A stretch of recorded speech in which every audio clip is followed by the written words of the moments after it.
Good evening, everybody. We are back in Virtual Pool 4 Online. We're back for another match in this year's Virtual Pool 4 Straight Pool World Championship. And we'll have a quick look at the bracket. This is a match we're waiting on, a round 2 match between Bedhead and Mooncake. And the first thing to say about this match is I think this match is the first match that we're going to have in this tournament that it really possibly could be punch for punch if both these guys get their act together and construct these racks in a good way. We'll get every hope of that happening. Race to 200, just about to start in about 2.5 minutes time. Cobra 4. Good evening. And the voice, the text to voice is back at the special request of Stub, and whatever Stub wants, Stub gets. Good evening. Hi. Good evening. Good evening, Albie. Good evening, Cobra. I think this match could go either way, but we'll make our judgment on that after we see 2 or 3 racks. But it could be a close call. But it's going to be how I would imagine these 2 players should be thinking exactly what they're up to with these last 2 balls. They're so important in keeping a run going, and we've seen some evidence, but little evidence from a lot of other players of actually getting it right to get to that position to make that break ball. And like I said last night, hopefully they'll maybe pick something up by watching reruns and stuff like that. But Taoist Nomad. Evening. There's certainly been some poor performances. I mean, last night was probably the poorest. Cobra 4. Where a little bit of Bedhead application win I by thought 30. would have made it better.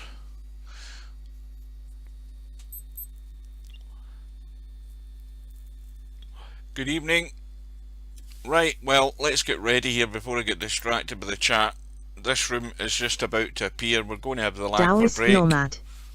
Should be good. Moon is well capable of winning this. There we go, room's up, let's get in. Let's get ready. I've already got the cloth colour at the right colour. And we are first in. Well, last night, who was it said that LS3 was capable? It's all very well being capable. I like to reserve a judgment until I've seen Albin Haroldson. how they're going to play. Bedhead out for revenge.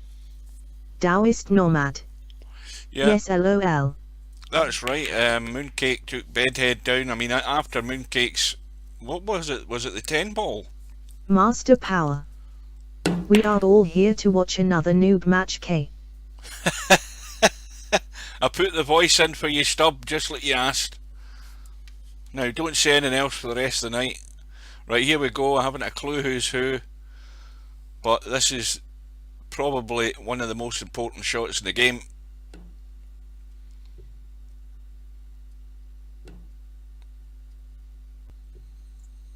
Bedhead saying let's wait for the old man. I was in here before either of the two, you cheeky bastard.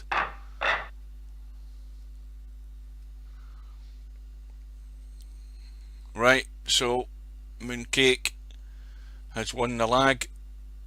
Sorry, not Mooncake. Bedhead has won the lag and Mooncake's been put in. So here we go. Now that one ball has to go back to the pack. 1158. Bloody foreigners. K. Now that the 5 is just showing the 1's gone back to the pack. That's what you're trying to do, get that 1 back to the pack, and then you're hoping that the ball you're breaking from, the 5 ball, stays somewhere safe, and it's very difficult to do. Welcome, Mark. And so well, Bedhead doesn't think he can see enough of the 5 to pot it. I think he can cheat that in, even just with a wee tiny tad of spin. Just a tiny feather. It's a bit of a risk though, maybe not. Maybe my eyes are playing up.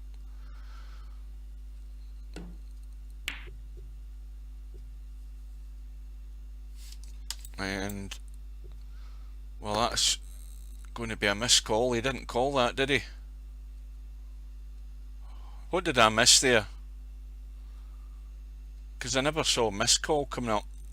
In fact, who bloody well shot? I'm too busy reading the chat and I've missed what's happened there. It's still 0-0, so it was a missed call.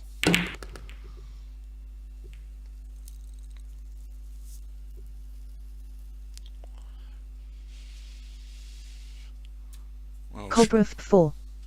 Safety. oh, he called a safety, right, I missed that one.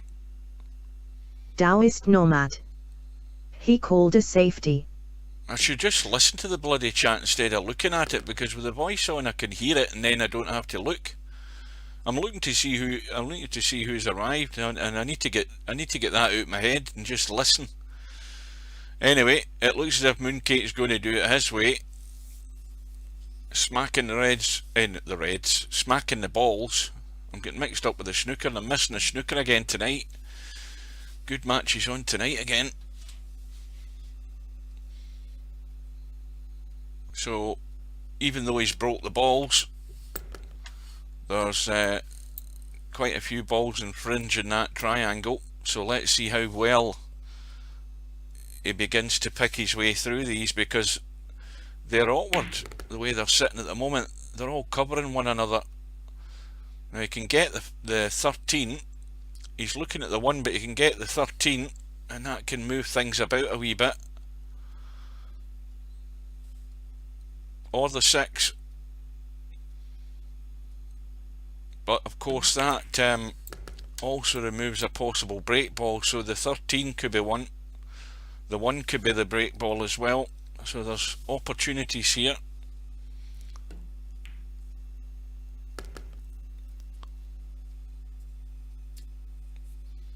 Quick reminder to anybody who hasn't seen any of the streams, the highest run is still 89.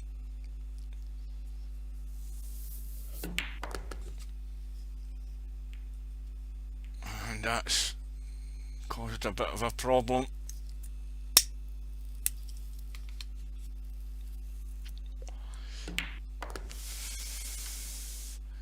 Nudging onto balls when you don't want to. Glorivictisp.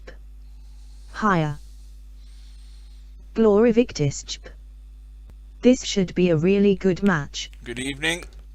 Well, that's knocked to 14 out, but the 13 sitting right on the point. It's out the triangle, but it's not a great break ball. Not in a conventional sense where you'd like it to be. So the 1 ball looks to be the favourite. And if he's gone straight on this, he's having to cut this 13. Ideally it would have been better potting it straight into that right middle, and he could do the same with the 14. So now he's going to have to move the cue ball to get to the 1.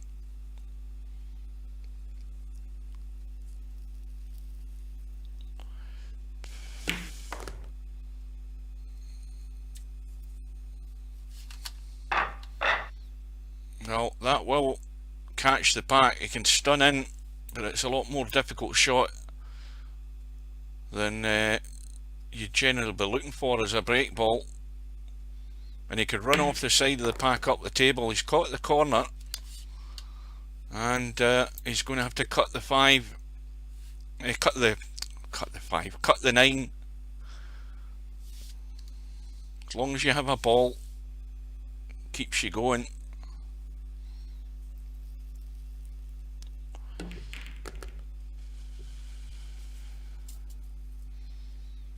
So the first rack is completed, and now it starts all over again.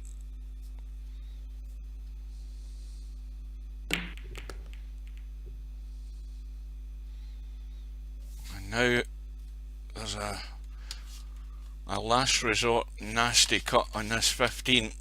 I mean, that's not very inviting, is it? There's the 10 and there's a cut back and the 13, so all of these are little testers.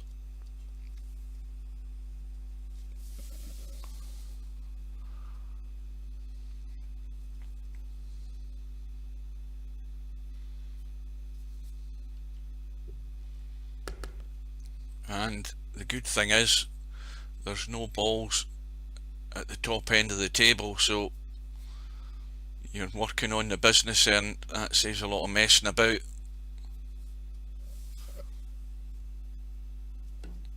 Well, it's another reason for not smashing the pack or trying to smash the pack to smithereens, because then you send balls up the table, which is not really what you want. Lee Batsford, semi-pro. Morning. Good evening.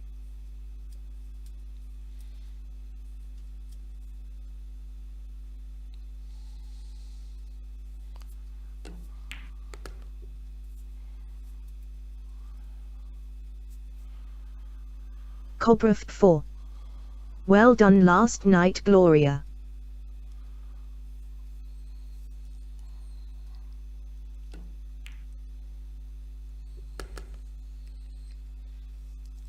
Well, another close look. Glory Well, Victis. Thanks, Cobra. Not my best, but we'll take it. well, we've got the 12 and the 2 and the 5 as candidates, so again, it's a choice, which is good. Let's check my little doodle's working.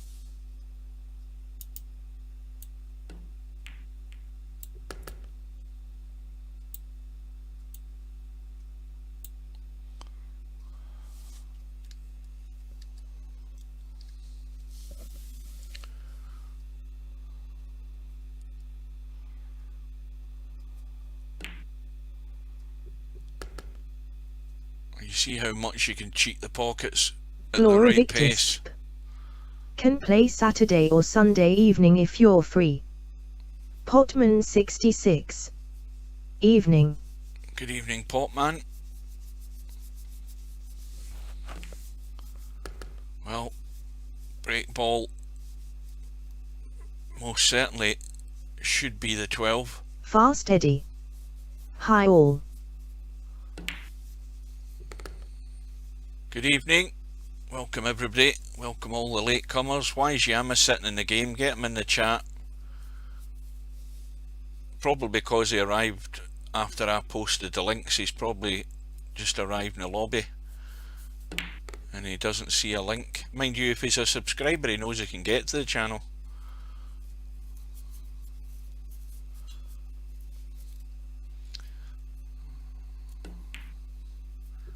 This is a bit straight.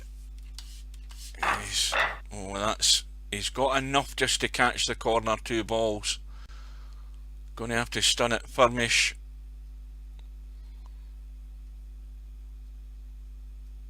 And that double kiss has ruined it. And that's again just not getting that Lee line. Batsford, semi-pro. Have I missed much? No, well, this is the first visit. First visit really. And it's a safety, so the run ends at 29. But had he got a better line on that break shot, he could have added another 29 to this. So Bedhead comes to the table with what looks like nothing on. I mean, there's a cut in the 5 and there's a cut in the 7, and this cut in the 7 is going to bring him into the pack, I think, unless he tries to do something elaborate with the cue ball, but he's not got really much room for manoeuvre here. This is a tester one. Now is he playing the cut? Yeah.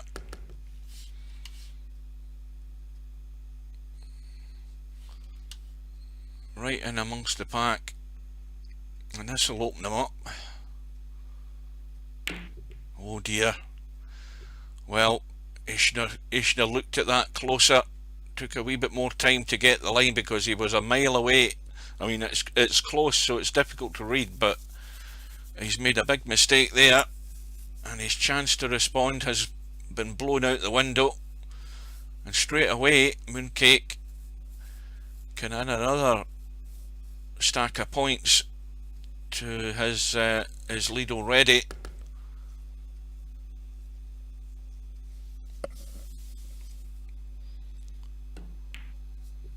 And there's a break ball sitting there again, 6 ball. But so far Mooncake's first 2 attempts to get good on the break ball have failed.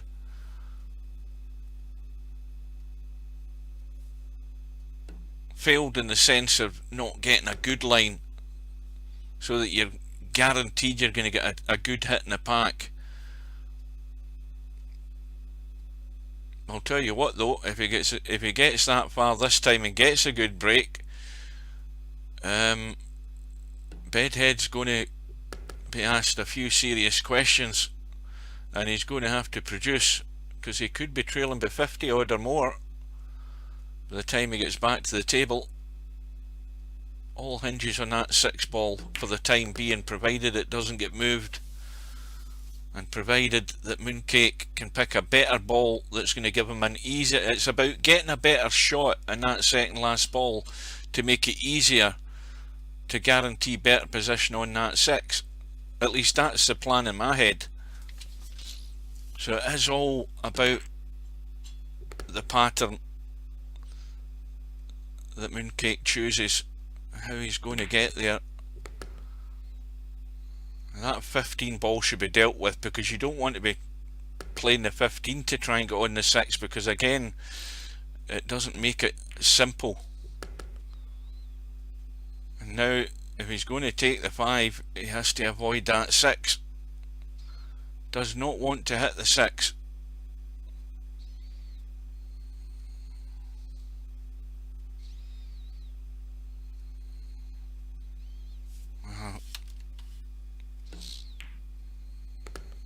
See, 13 was a good ball to do what he's just done there. See where the cue ball is there? That's perfect for the break.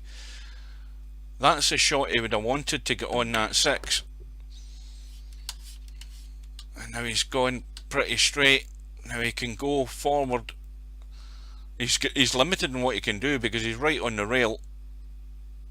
And he might run into this 6. Well, he's avoided it, and he's going to go straight again. See, he's hitting it too hard. He's going pretty straight, and this time he's got even less of an angle. He might just catch the corner 2 balls again. And we know what happened the last time, more or less stone dead. You're not getting enough momentum into that pack. Yeah, so with even less angle, there's even less chance of getting anything decent. So that's 3 goes that Mooncake's had. And this is why, you know, the game, the way this tournament's set up, it is easy to pop balls, but the rudimentary shots that are required, Mooncake's not got there yet, and that's a lifesaver for Bedhead. Glory Victis. Cobra, I just sent you sometimes. I'll tell you something else though, Mooncake's doing the right thing as far as safety's concerned, because Bedhead's not got a sniff here. Absolutely nothing. And that puts more pressure on and getting a good reply. And he needs to cover them with the pack. Now have a closer look and see if there's anything that's going anywhere. Cobra 4. I. Cobra 4. K. Bedhead, once again, no shot. Fast Eddie. Hey Stub, I sent you sometimes too.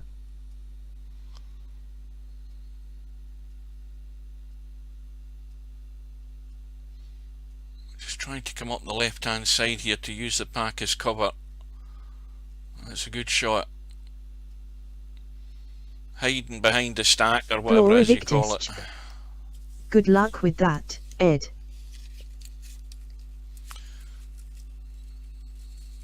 Well, Bedhead's trailing by 41 points And we could get a fair bit of tactics here.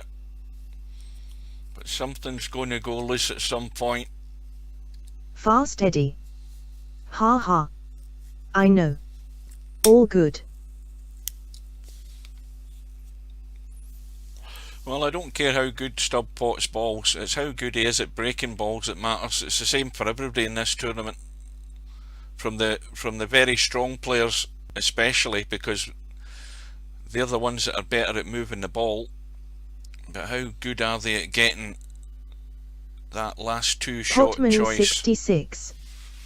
That voice has no emotion, lol. Well, it's an artificial voice, isn't it?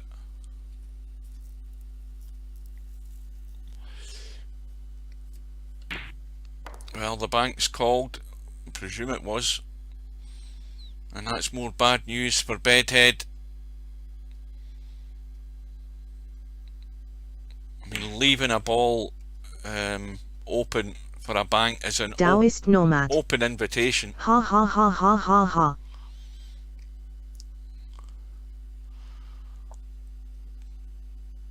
But I think at some point Bedhead's going to get a good chance. But he won't if Mooncake keeps it tight.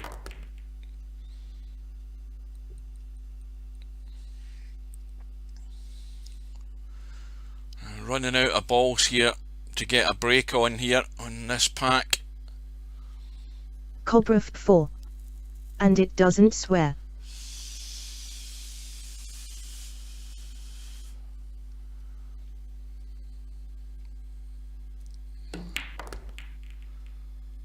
Well, still on the one. Another chance off this one to nudge something.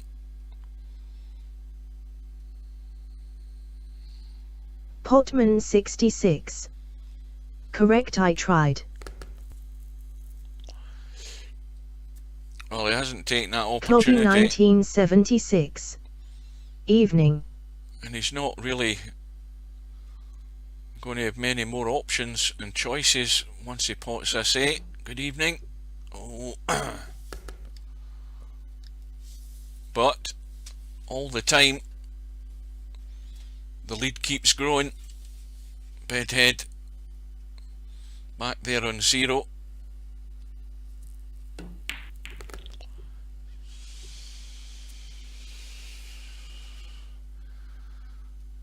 Well, now everything's in the open. But Taoist nomad. I think Stubb is scared of Eddie. the problem is we've got one potential break ball, but the problem with that is it's right down at the back of the pack. That's not a good break ball, so the 9 would have been it, but he's forced into taking the 9, so now it may well be the safety if he can't get good on that last ball. And it wouldn't be a bad ploy by Mooncake not to try and create something out of nothing.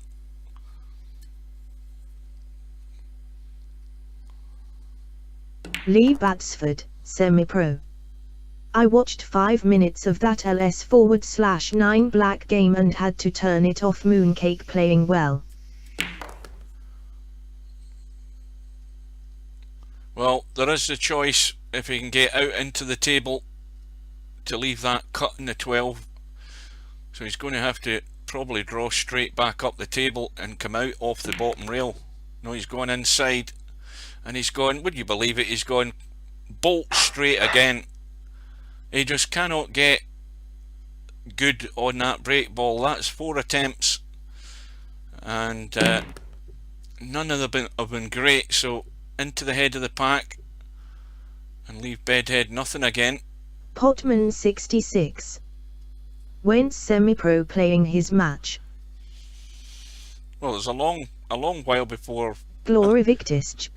I mean, the deadline's blame the you, 27th, Semi. is it not? I think the deadline's the 27th for round 2 matches, so it's a ways away. But there's no desperate need to set matches yet. No panic. And so Bedhead comes to the table and it's the same old story for him.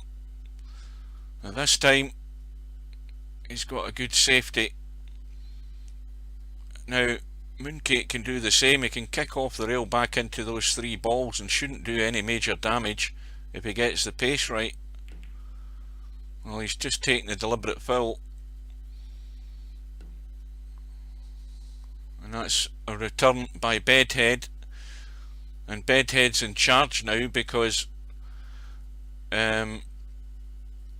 Bedhead's played his first foul, and Mooncake could be playing his second, and then it gets interesting. Taoist Nomad. Semi, are you the current straight world champion? Yes, he is, after beating Frankel in that crazy ending to that match that I missed. And didn't notice he'd potted the 5. And that was why I was confused for 10 minutes after the match finished, trying to work out what the hell happened. So as I say, they're both in 1 foul, and Mooncake... Lee Batsford, semi-pro. Yep, beat Frankel in final twice apparently. Well, you were within 1, weren't you? And then you started to go backwards. Now that's 2 fouls.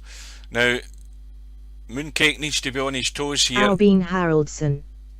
Mooncake misinterpreted the meaning of straight in straight pool. Especially as far as the break shot goes.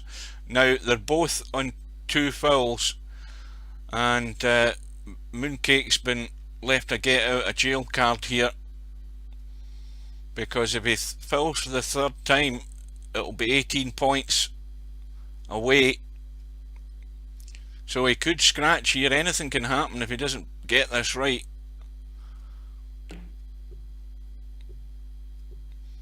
Well, that looks a good shot if he misses the 10.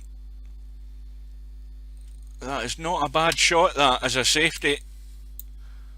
I mean, it's left a pot on the 4, but it was not a bad effort. Although I think he was actually trying to maybe run to the pack, but it's left a shot for Bedhead, and he needs to be careful here as well. Doesn't want to run off those balls into the corner. I don't think he fancies it. Now, can he see it? He can certainly see it for the cut, but he needs to be careful. I don't think he... Well, I think he's got to make his mind up soon enough. The pot's on, and just a gentle roll into the pack. He should bring something out, but he doesn't want to hit it too hard.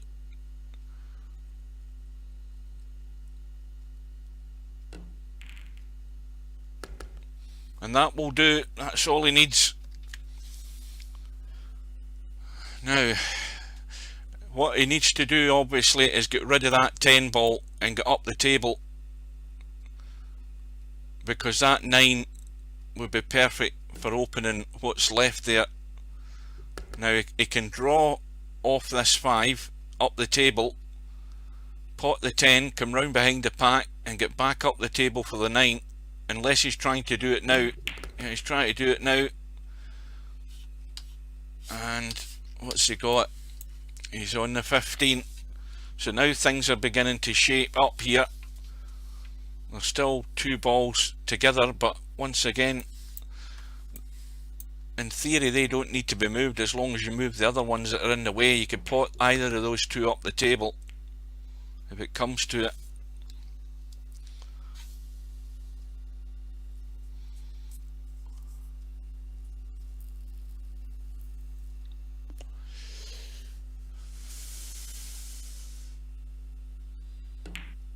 So Bedhead started this run in -2 with those 2 deliberate fouls. So 51 points Lee behind. Batsford, semi-pro. Alb recovered from the last 2 matches laughing smiley.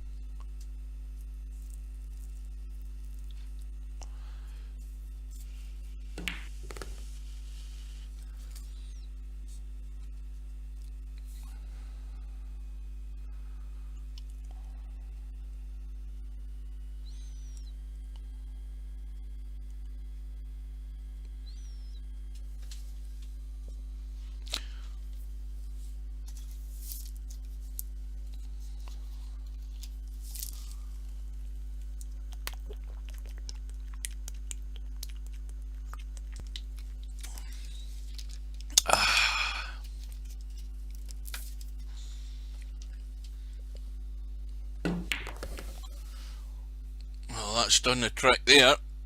That's got rid of the Albin Haraldson. theoretically You'll problem CK. balls. Now, the break ball, the 7. The 7 is the best option. Those two balls in the triangle, they're going to go. The 14's not great. It would be okay if you were nearer the rail, but it's right at the back of the pack again. It's not ideal.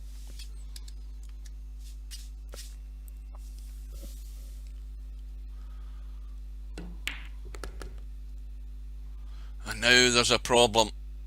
13 ball stuck to the rail, and that's going to have to go into the top left.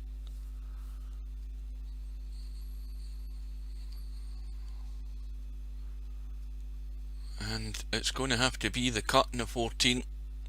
Now if he's going to play this thin, he could come back across for the 13. The problem though is that if he doesn't get good in the 13, he's not going to be good in anything else, which is why he's just played it into the table, get rid of the 6, and then he can drop onto the rail if he wants and deal with that 13. Let's have a closer Dallas look. Nomad. Bedhead's highest straight run is 120. He can pot a ball K.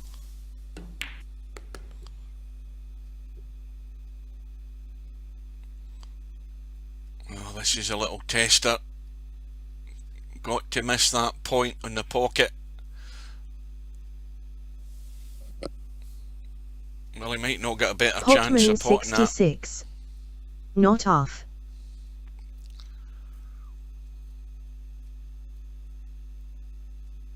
Now, oh, and that's it. That commentator's curse. He's hit the point, and the visit ends, and it's just a run of 10, which isn't good enough. That point is always going to catch the ball if you get it too flush. And that ball was off the rail by a couple of millimetres. And, well, Lee Batsford, 13's semi-pro. gone up the table. Loads of players in this straight are capable of getting high runs. Looking forward to seeing them too. Potman 66. Mooncake saliving now. Well, let's see if we can get good on this 7 ball. This will be his 5th attempt to get good. And that is the best yet. That is perfect. Again, got to watch the cue ball though. Don't let it run forward. It's a firm stun with maybe just a tiny fraction below the equator, but nothing that's going to help it go forward, or it will run into the corner pocket.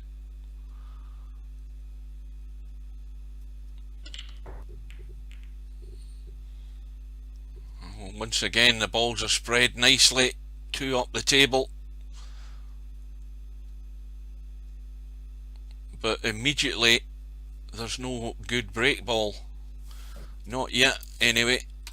5 balls encroaching in the triangle, 10's there, 15's there, 4's at the back of the pack. But the alarm bell should be ringing now for Bedhead. I mean, there's a whole stack of points here to be had, and that's tied up the 10 and the 5.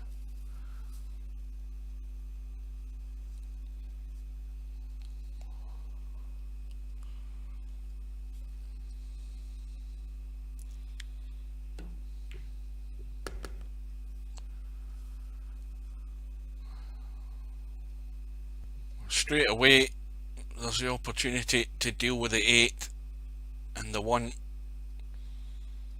Pot the 8, come around and hopefully miss the 1, come inside the 1. If you don't, you've still got a shot, but it deals with those 2 balls. Now you don't have to keep looking up the table or down the table, whichever way you're looking at it from. But either or, get rid of them now and the problem's dealt with there.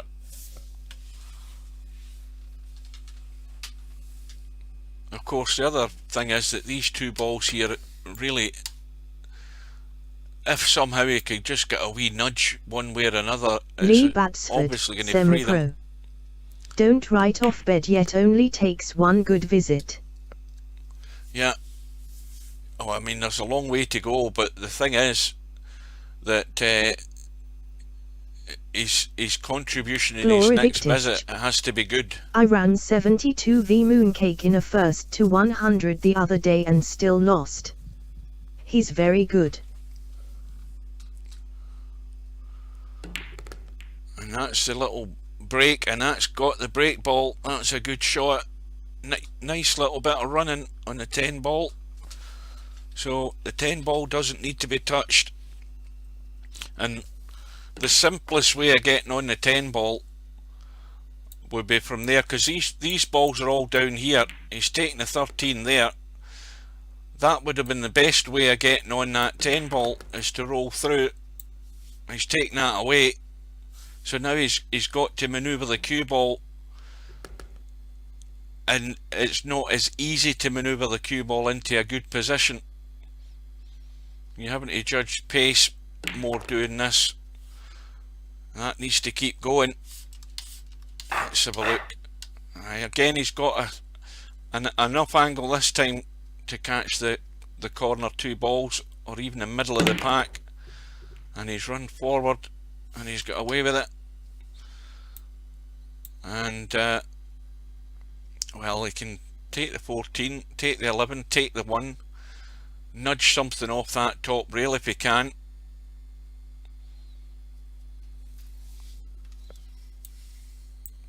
$14, run through. Well, he's gone a wee bit further. He can take the 1 and nudge something. But once again, it's a situation where we've got problem balls here, and he's got an immediate chance to just disturb things a bit.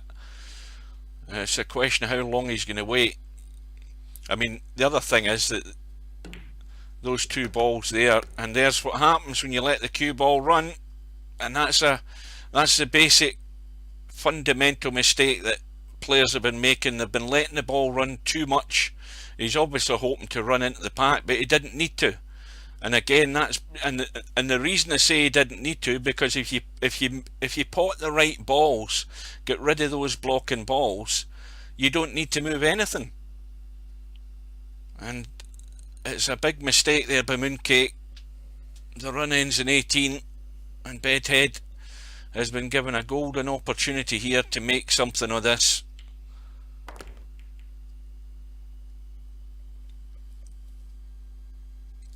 You'd never want to move that cue ball unnecessarily. If you see the balls are open and there's blocking balls, it's all about your pattern. It's how you pick them off. It's join the dots and move the cue ball as little as possible onto that next ball. When it starts running, we've seen disaster after disaster with this cue ball finding a pocket.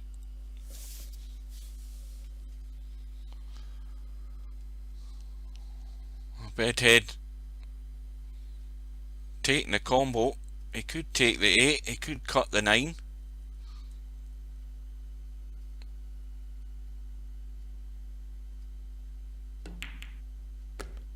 And now he's got another combo.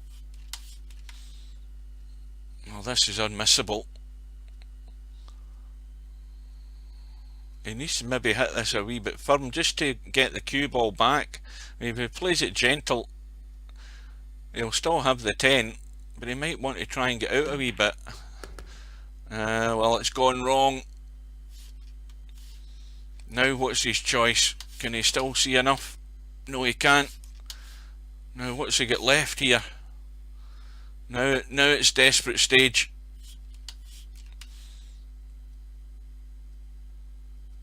That's gone wrong big time, and it's only a visit of 4. Lee Batsford, semi-pro. Cobra and myself played earlier and we both potted the white about 10x. Was that you potting the white just trying to move balls again when you didn't need to?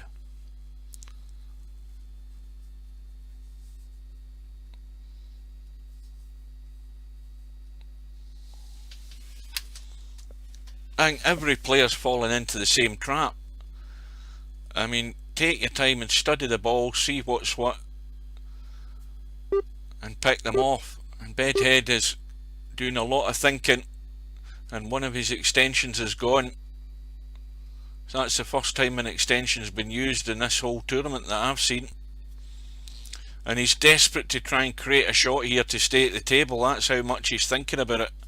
He can't even play the bank up and down and kick the 15 in because he can't get there. Cobra 4. 4 each. Lee Batsford, semi-pro. Now, Nope, break shot mostly. he called the safety. Well, I mean, the break shot's a guaranteed candidate for a scratch. When I played Larry, that was my first mistake.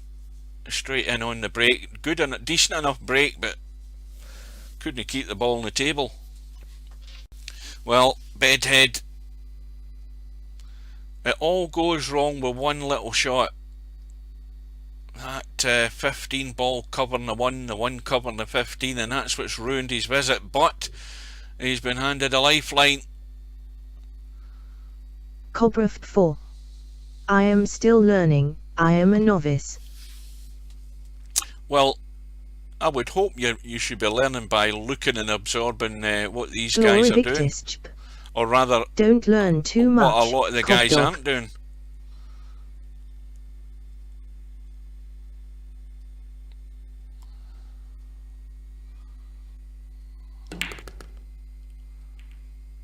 Well, that's dealt with that issue. 3 ball. Fast Eddie.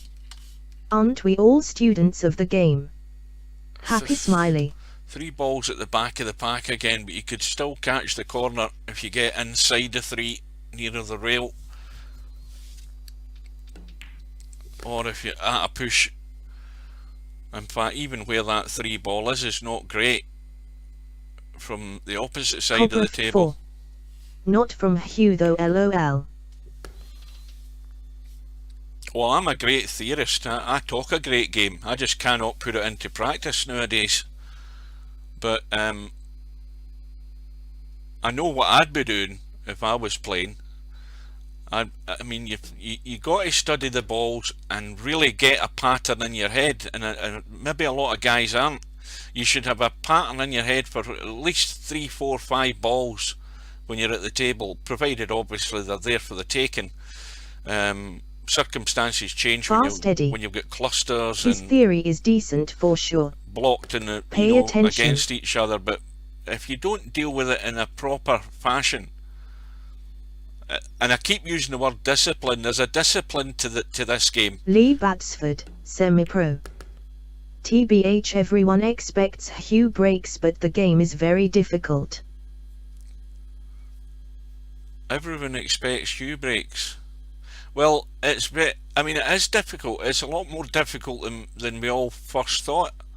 Straight pull. Oh, what's straight pull? Well, you just pot a ball and you get a point. Oh, it's that easy, is it? No, it's not bloody easy, because there is those 2 basic shots. I mean, there's 3 important shots.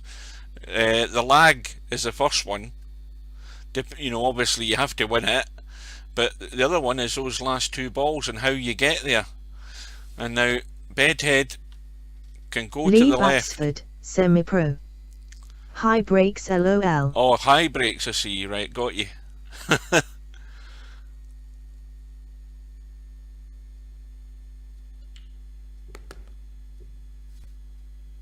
And that will do, I think. That's it. In fact, the more I look at it, the more I think it might not. I think he's going to be hard pushed to get anything to this pack. Yep, he's just glanced it and no more. And, well, he can pot the 14, but I don't see the value in it. I would run for cover. I would be heading for the long grass. Yeah, I'd be running to the long grass off this. But then again, there's not really a head of the pack this time. Now he needs to get to that rail, get down there. That's a good safety. That always pleases me. Get the length on the safety, and it makes it a hell of a lot more difficult for the incoming player to get this right. Now Mooncake's looking at something. He's looking at a 4-ball combo here. 8-ball nudging the 11, but that's not going to go great on the 4 because it's running into the 15, and that's going to be maybe a bit too ambitious. Let's hope he doesn't get drawn into it. He's looking at it, but you've got to look at the top of the pack. That 11 ball can be diverted big time by that 15. It's not quite as straightforward as he might think, and he's doing the right thing. It's a foul, but more importantly it's safe, which is all that matters. And now Bedhead's going to send this ball down the table and lock it. Lock the cue ball, and that changes the safety altogether now. It's all about skimming off the pack and using the pack as protection for that ball up the table.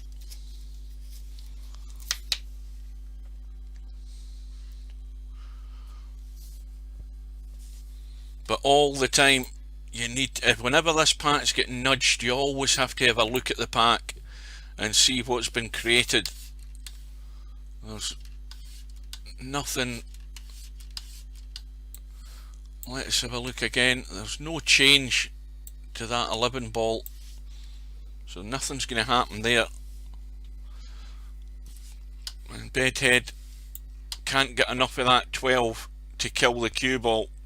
He's going to have to skim it and come back behind the pack, and he has to get the pace right.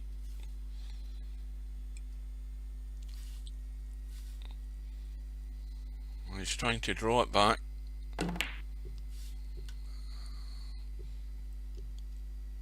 Well, I think he should have played it my way. He should have played it my way, just skim off it and ran that way, because that way he wouldn't have brought a ball out into the open as much. But I think he might have got away with it. Has he? No, he's left the pot. I'm pretty certain he can get to the 12, but he's not going to get really much more than that other than the other ball up the table. But he needs an angle on that 14.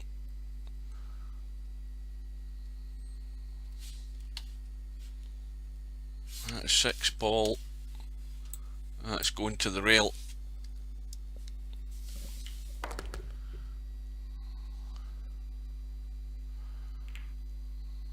Now, nothing doing there, so he can try cutting the 14.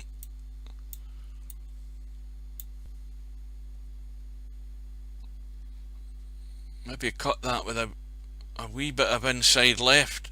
It might get him there. Looks as if he's looking at something in the back, but let's see if we can get it that way. I don't know whether there's any other way of getting there, but yeah, he's not getting into it enough to get that spin off the rail.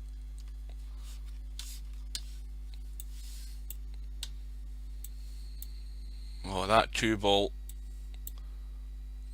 No, that somebody would have to convince me that that goes, so it's got to be the safety.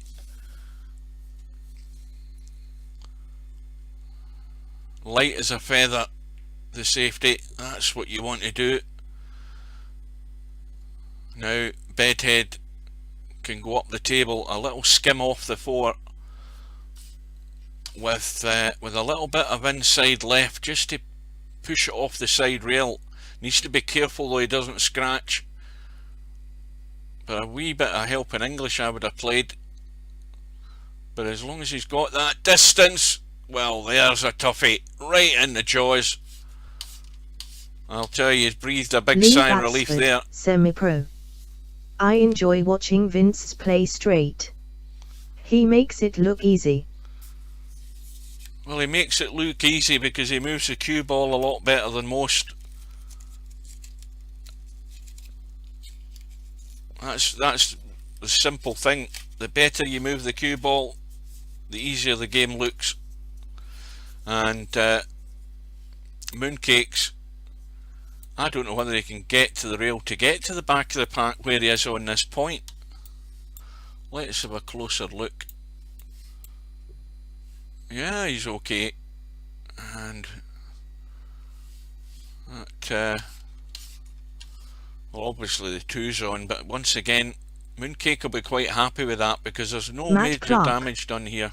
What's the high break now? Can't log in right now. It's 89. Who the hell made it again? Fast Eddie. Totally forgotten. He made it look easy when Heron the Hyrule record and narrow pockets against me. Somebody remind me who made the high run. My mind's gone a total blank. Glory Victisp. Snake Eyes, that's Snake right. Eyes. Fast Eddie. 138.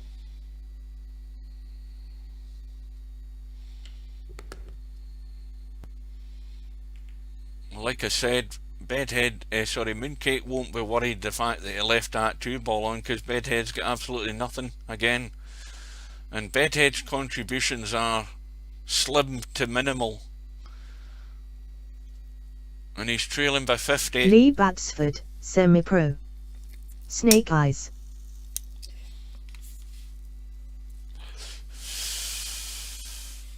I'm looking forward to Acero playing, because I think Acero's got the mindset for this game. He definitely does.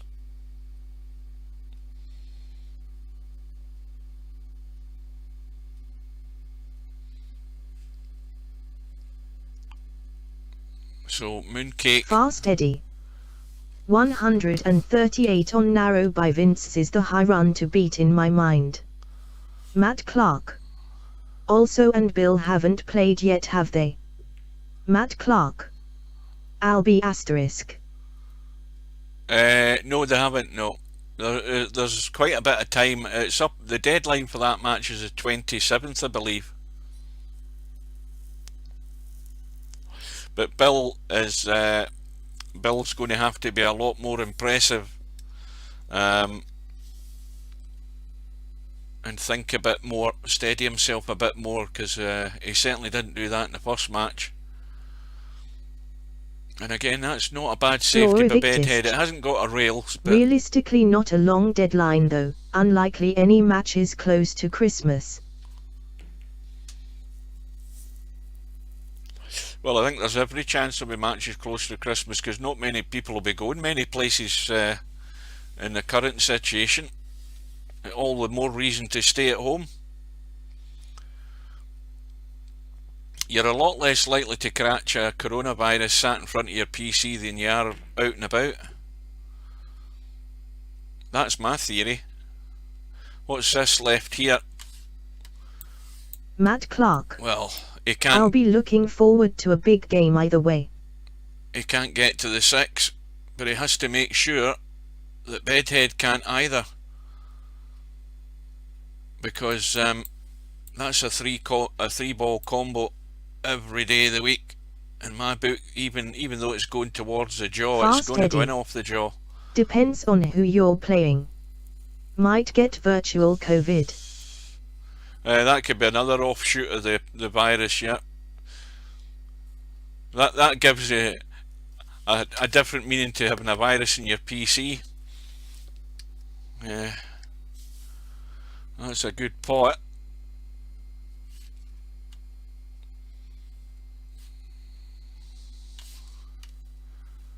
Fast Eddie. LOL.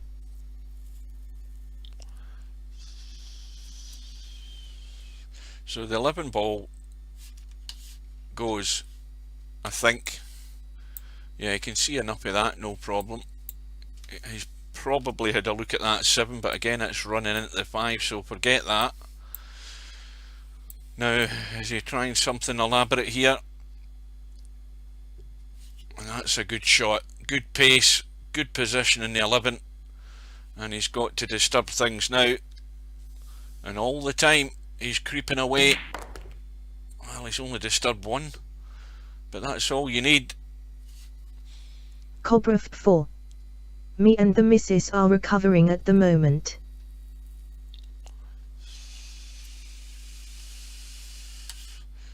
I don't know whether he's can he get that and glance those balls. I think he can. Just glance them. And that's all he needed to do, just a little touch. Now, if he pots the 5, where's his next ball? Cobra 4.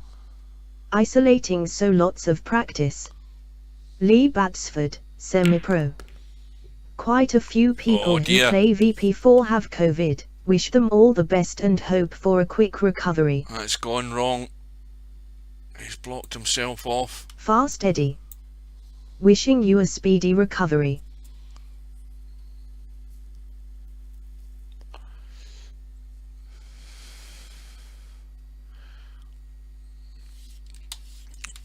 Well, there is one shot, and he could roll. I mean, it is ambitious, but sometimes you've got to be ambitious. He can go up the table, and he can come down into the 9, because that's all he's going to leave is the 9. If he just come off the rail and run into the 9, Sam. It's a half decent safety.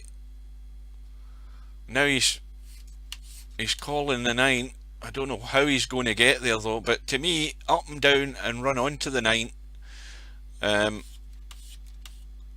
And so you're going off the top rail and side rail onto the 9. You've just got to get the line right.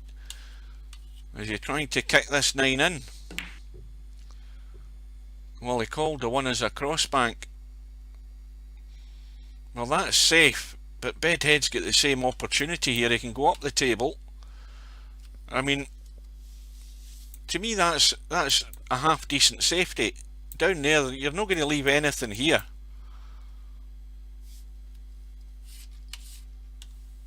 He's now looking to kick the 9 in there. He's looking at that option, but nobody's looking at going up and down the table. You just get the pace right. I mean, the worst outcome, of course, is you get the line wrong and you scratch. But he who dares wins, in my book. I think he's trying to kick this in off the rail. He hasn't called it, but no, he's looking to get it from that side, and that's just as good. I didn't think he could get there, but he's bent round, and all he's left is the 9. The 15 isn't going. The 9's a nasty cut. That's a perfectly good safety.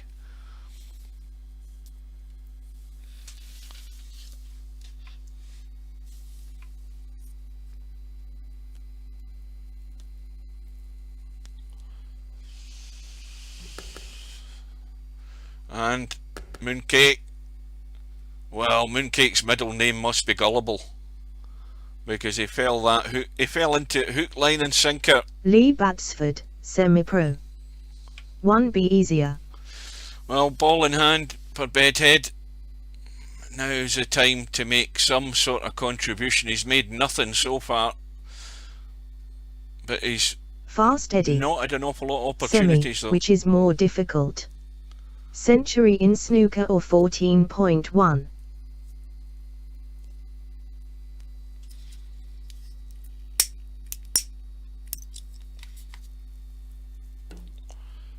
Glory Victis. Big visit for the bed unit.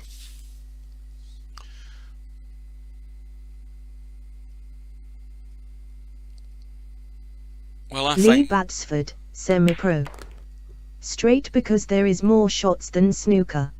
I think for a professional, a proper real life professional at straight pool, it's all standard shots for them, because they move the ball a lot better, and they're always more or less going to get there for the break shot.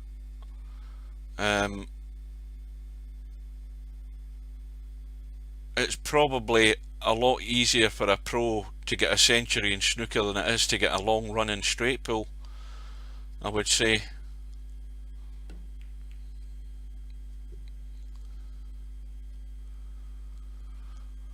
Well, Bedhead's visit is only 2. He just cannot get started. He needs to run a rack. That's what he needs. He needs to get that chance, but is he going to get that chance? If Mooncake keeps playing sensibly, then he won't.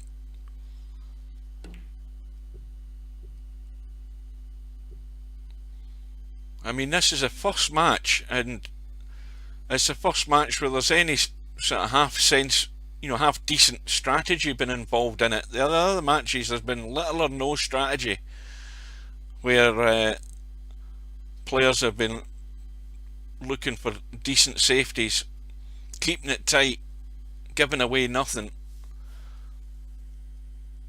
This single focused mentality of trying to pop balls every time gets you nowhere. This is where common sense comes into it and weighing up the situation. That's still a half decent safety shot where he is right now. Bedhead's in a bit of bother here to keep this safe.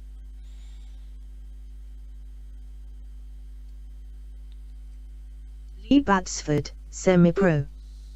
37 shots in snooker, straight. You need much more focus. No, you're talking about 37 shots for a 147.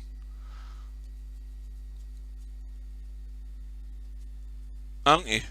I think that's how many it is. 15 reds, 15 blacks is 30, and then 7 balls, 7 colours for 37. We're talking about a century in snooker. Oh, Mooncake's left it hanging. And it's a chance for Bedhead though, but where's his break ball coming from? 6 balls in the triangle. It's not very inviting, this table. Fast Eddie. I still don't want to play you in snooker.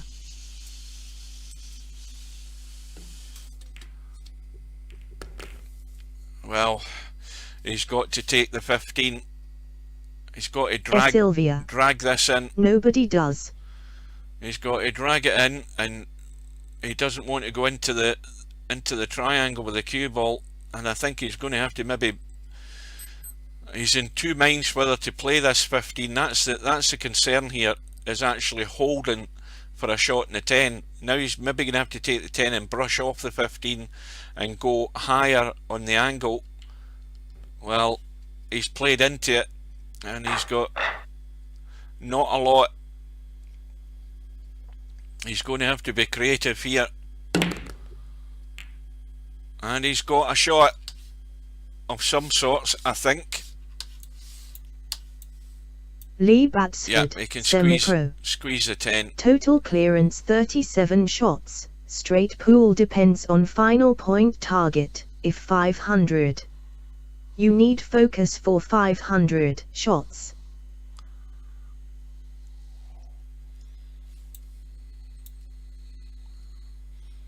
Again, this is just about keeping the run 4. going. Now the I break don't shot. mind playing you semi. This is a big shot. A big shot for Bedhead in the context of the match.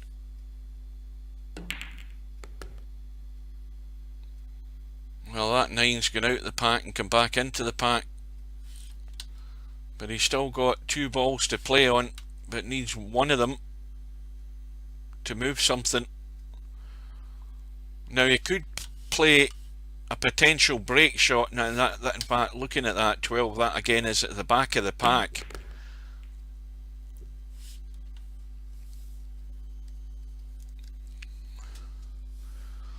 Well, let's see how he copes with this, because again it's not very pretty.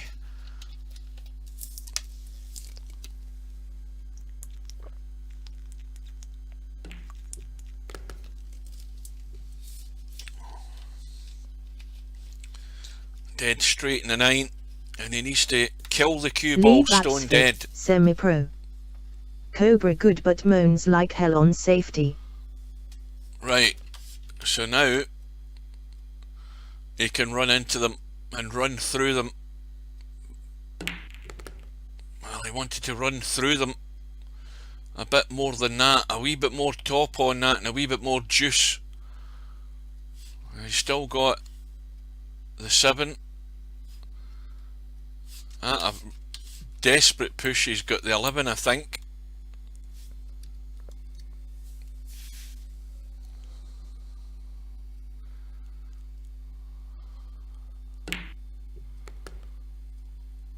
Well, this match has been going We're an hour and 4 minutes, or Copper an hour and 4. 3 minutes into the You match. always talk on my shots, worse than Stubbs lol.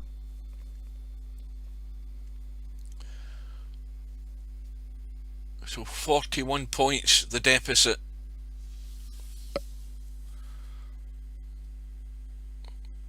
$14 ball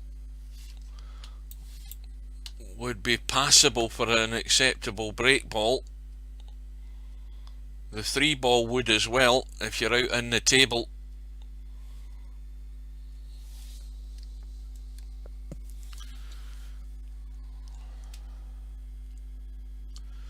Well, it could pot the 2.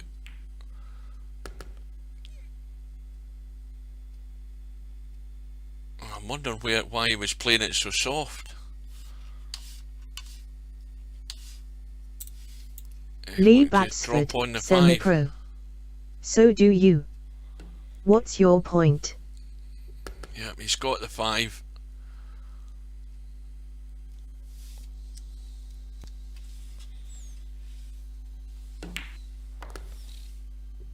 And now it's definitely the 14.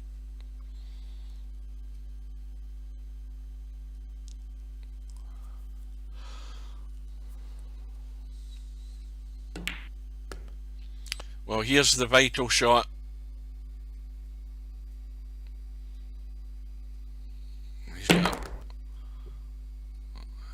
That's not a bad line. That is pretty good.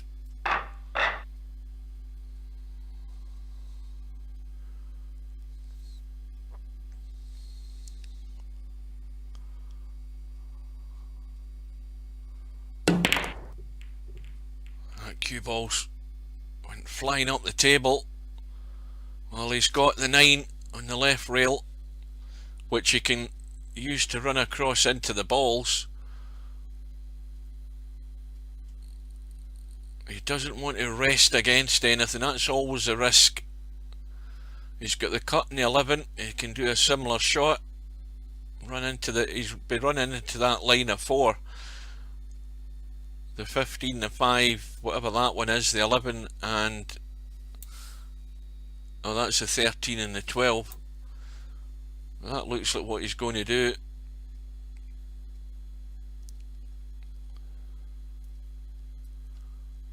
Oh, he's missed it. Oh, he's misjudged that big time.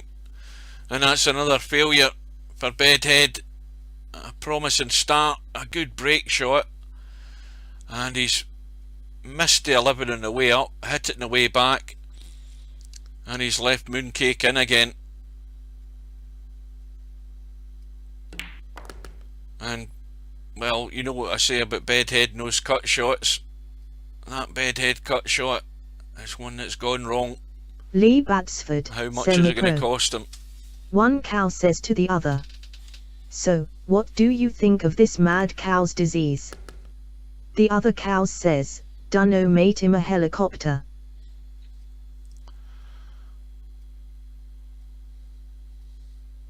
I can hear the tumbleweeds rolling across the floor on that one.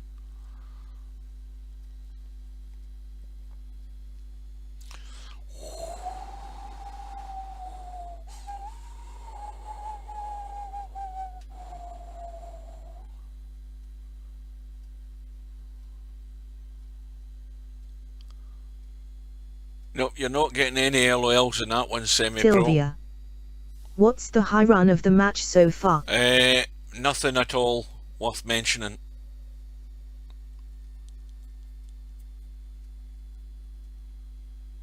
It's all about the runs that Bedhead isn't getting. He was on a run of, I think, 18 there, and then blew it big time. Missing the 11 on the way up for the Bedhead cut shot, and then hitting it on the way back, and then leaving Mooncake what's left here at the moment. And Bedhead had reduced the deficit Stevic from, I think, about 50. 1158. 29 I think it was. Yeah, well, Albin Haraldson. that's not even 29. not worth a mention in this tournament. 29, that gets you nowhere. But a whole stack of 29s gets you quite a big lead. Glorivictisp. Still, Moon will regret it if he doesn't go big here.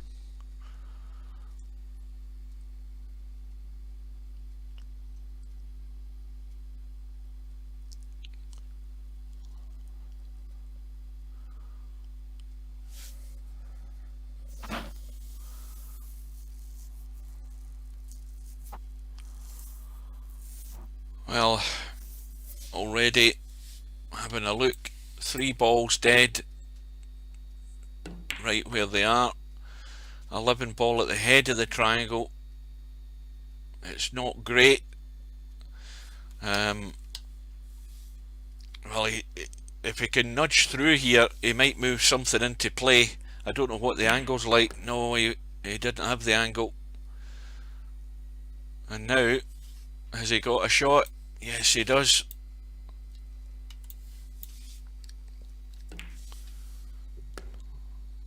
Well, the last resort is having to play from the kitchen.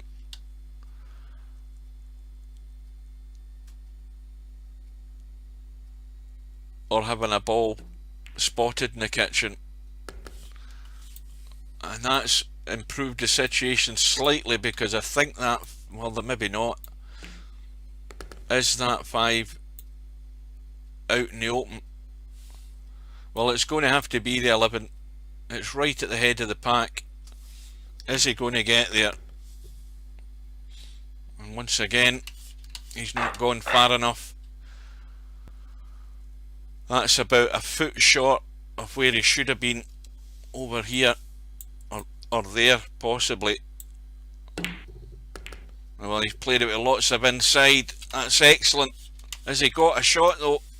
Oh, Lee Batsford, semi-pro. Mooncake solid performance, nice to see. Well, he's been unlucky there.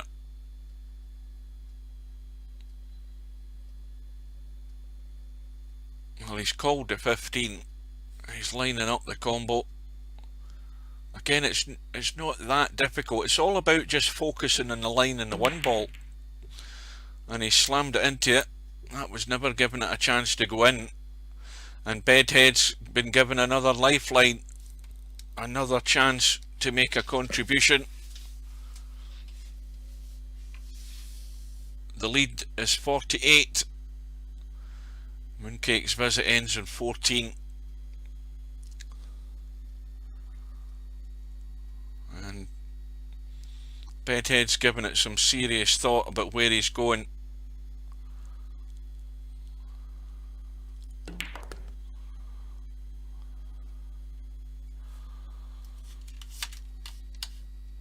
Well, I know what I'd be doing. He's gone too far, I think. SHIT joke.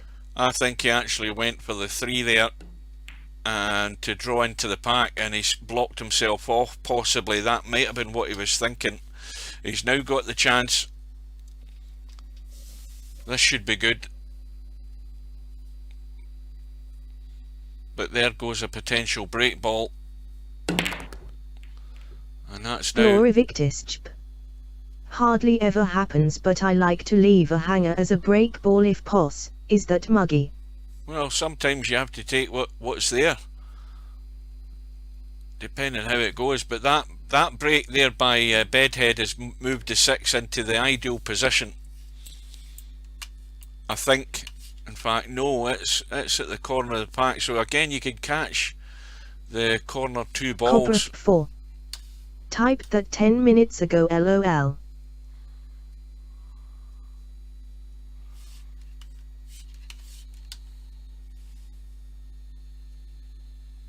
Lee Batsford, semi-pro. I read it online and thought it was funny, my bad hair.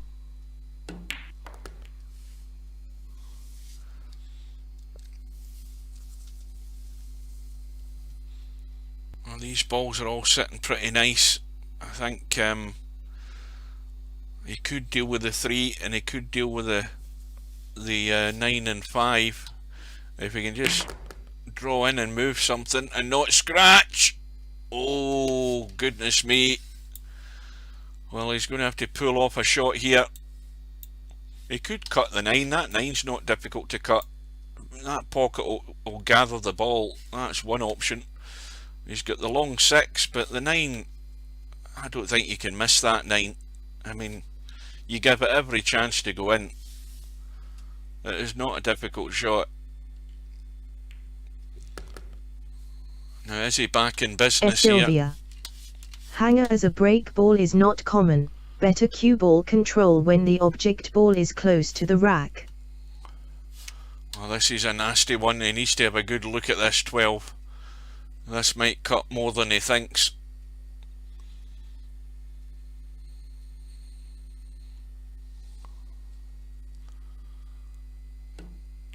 And he's not got there.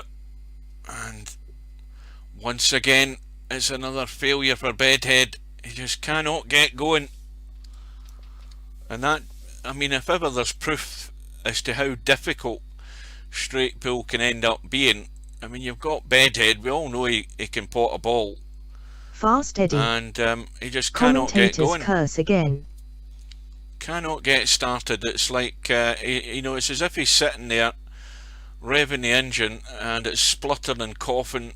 You know, it threatens to start and then it starts and then it cuts out. He just cannot get this thing moving.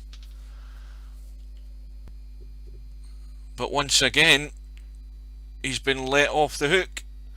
And at some point, Bedhead's going to have to punish these errors that are coming from Mooncake. And no better time than now. He needs to eat into that deficit, if anything, on this visit. He's got to make something of it. Sylvia. It's all Hugh's fault.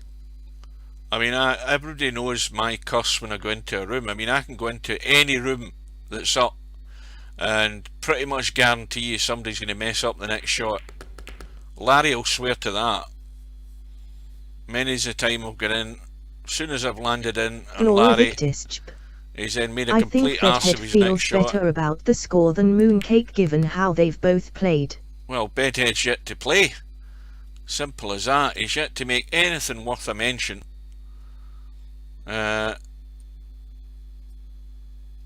Victis could be 150 to 50 or something. Well, it most certainly could. Restream.io. Trophy, congratulations. You've received 100 messages today with Restream chat. Well, that Steelbook 1158. Kiss a. That text-to-speech thing there was wrong because it said Restream you've received when it says I've received on the screen. So that was wrong. That's a bug. Get that reported. Anyway, this is the big one. He's got a perfect shot here to get good on this 13. He needs to get... you don't need to get right down in the draw in this. Yeah, you see that shot there, well, he's got there, but it just needed below the equator and a firm stun, and the cue ball would have still come back, but not quite as far as that. But anyway, it doesn't matter, he's got there. What can he make of this? Cue ball running loose. Would you believe it? Master power. Commentators curse again. Still never got 100 yet. He's came off the pack. The cue ball's running loose, and oh goodness me, Bedhead has fallen hook, line and sinker to what's catching everybody out in this game and on these settings. And I'll tell you what, Stubb, if you run the ball loose in this game, you're not going to be immune from the 6 pocket bug. That's what I'm going to call it. It's worse than COVID because everybody's catching this. There's nobody immune, and there is no cure for it either. Well, there is a cure for it. Don't move the bloody cue ball as much. Don't let it run loose. That's the cure. And look at this table. I mean, Bedhead must be slamming his head off his desk because there is a stack of points here. And it's Christmas come early for Mooncake. And he's got a break shot. Well, Bedhead, as far as I'm concerned, he can go and get the coffee on for the rest of this rack.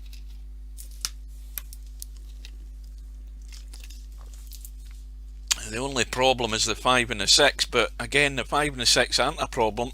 If you pot the 7, get rid of the 15, and at some point end up here in the 7, get rid of that, take care of the 5, so there isn't an issue in moving these two balls, as long as you take the right pattern.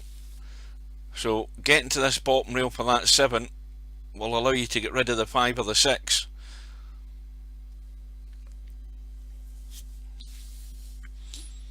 Cobra 4. Moon needs to put this game to bed now. Well, he's not halfway there yet. And you would think at some point, Bedhead's got to get a run. I mean, how much practice does he want? He's got to get a run at some point. And obviously the longer the game goes on where he hasn't done, the more pressure goes on him. Match.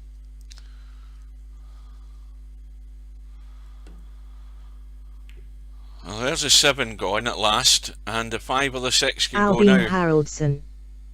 Bad phrasing, Cobra.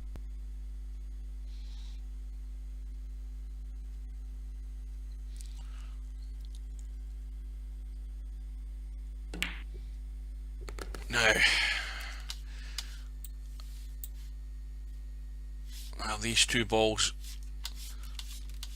aren't really an issue as long as he can just stop it. He's overhit it.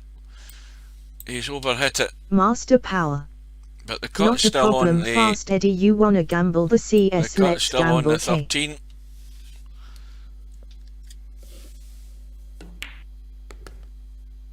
And all of these points, that's the thing that's more irritating. Bedhead's sitting and knows that all of these points should have been his.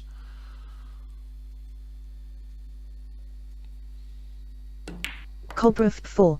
Well, that's gone. I thought it was clever, lol. Gone wrong big time. And again, this should be a safety. Thin off the 5 and round the corner behind the pack. Albi, why are you Albarino on the offline game? Fast Eddie. Cool.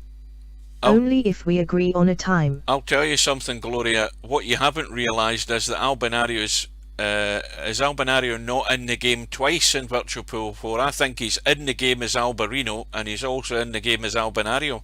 I might be wrong.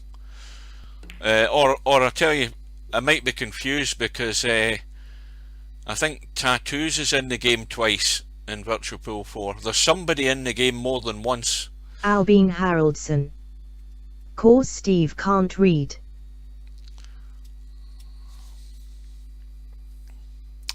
Well, Mooncake looking to find this combo, and he's called a 14, and it goes, and that's unlucky. He's run straight into the pack. Cue ball stone dead. Glorivictis. Okay, I thought you copyrighted your name or something. Yeah. Albin Haraldson. I'm in twice. Aye, so I'm right, because you are in as Albarino and you're also in as Albinario. Yeah. So the deliberate foul by Mooncake. Again, it's damage limitation when you play that because you're leaving Bedhead nothing, and now we're in the same situation we were before. Bedhead's on 1 foul, Mooncake's on 1 foul at the moment, and he's trying to avoid 2 fouls.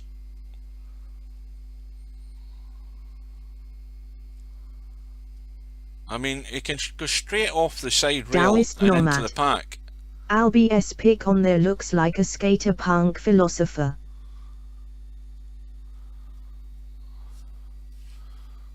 Well, that's Albin Haraldson. LOL. He was looking at the cut and the 10 there. I wouldn't be looking at much else because I would I'd be more inclined to take the cut and the 10. The 10's off the rail. This is not very inviting a shot, but it's going to have to be played, I think. He's still looking at this 9. The 9 Does that? Yes, it does go. But it's not gone. And again, Bedhead stalled on 0 this time. And he's left the shot. I think he'd have been better if he was going to leave a shot. He'd have been better going for the cut in the 10, because he knew fine well he was going to run into the pack and open them up. He's at a stage now where he's going to have to take the right risk. That 9 Cobra 4 was a difficult one. Bed refusing a cut. And he Albin Haroldson. He should have taken the cut in the Bed 10. playing bad. I mean, it wasn't frozen to the rail. Well, that's a missed call. And Bedhead's been... How many lifelines is Bedhead going to get? Because here he's got another chance.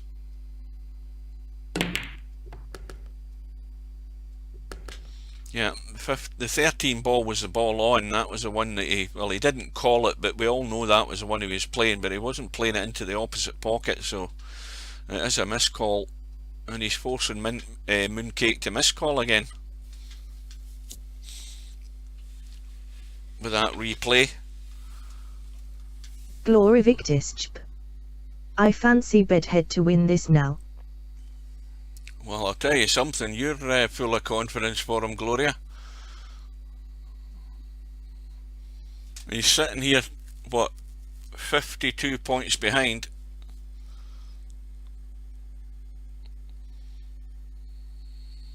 Well, we're waiting on Bedhead doing something impressive, and we're yet to see it. But we still wait with anticipation.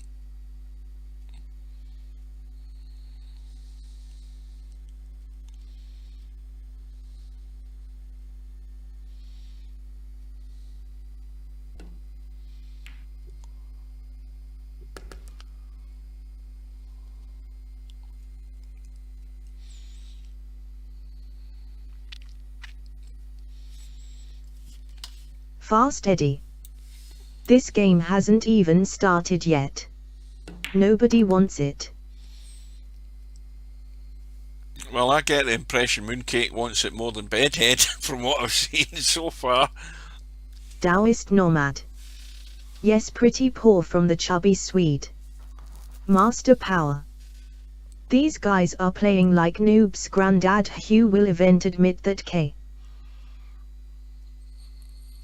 I mean, that isn't even proper stubbish, that stub. That's a good shot.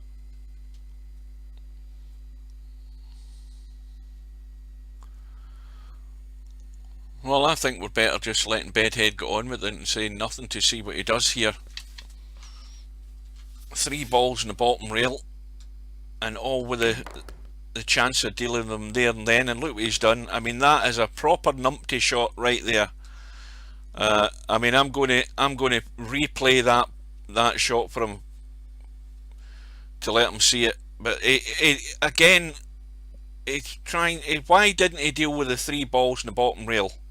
He was on the ball that was going to let him tidy up those 3 balls, and he's drawing the cue ball for no reason whatsoever. I mean, that is straight. That is on the first page of the numpty way to play straight pull. And he knows it. He should have dealt with those 3. This is exactly the same position for Mooncake, and Mooncake's going to pot the 2, and he's going to tidy up the bottom rail here, possibly. Well, then again, he's not, but I mean, Bedhead should have been dealing with those rather than the big draw and letting it run and hoping it hits something. And if it doesn't hit something, where's it going to end up? In a hole. It really was poor, and he's just blown himself out the water time after time.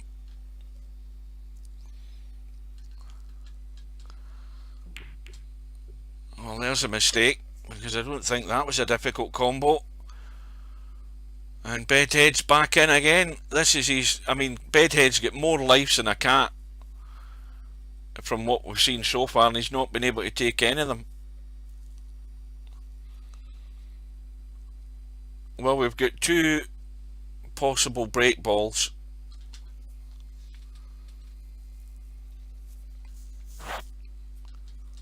And then you wonder why a match lasts 2 hours 40 odd minutes like Larry's and Potman's match, because that was exactly the same as this. Exactly the same. Larry's best run was 40, and then everything else after that was start stop, start stop. Larry scratching, Potman scratching, Potman not being able to take any chances the way Bedhead's going, and that's how a match ends up going 2.5 hours and more.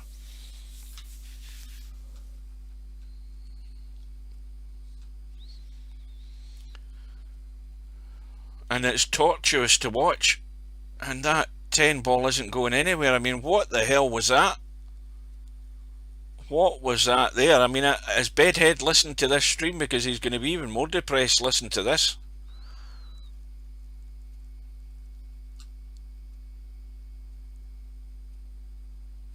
That was awful. I mean, he's played 2 of the worst shots I've seen in months in the last 2 minutes.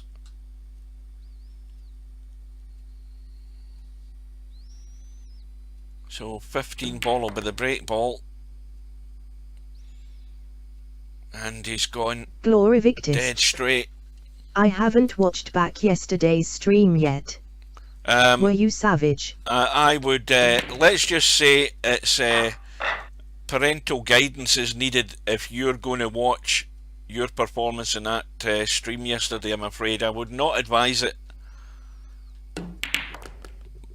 Oh, Mooncake's falling into the trap now. Oh, this is hilarious. Oh dear, you've got to hold that cue ball. And well, I would watch it, Gloria, if only just to see if you think I'm being too critical, or if you get to look at what's available again, whether I'm right or wrong on more often than not, one way or the other. It's probably worth watching. I think it's worth watching from the point of view that you're still in the bloody tournament, and if you get your strategy better, you can be scoring more heavily on a more regular basis.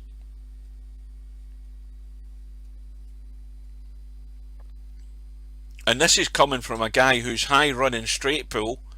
Admittedly, it's on the, what is it, the tournament pockets. My high run is only 33 because I don't play the damn game. But I don't need to play the game to just know the common sense way to be playing it though.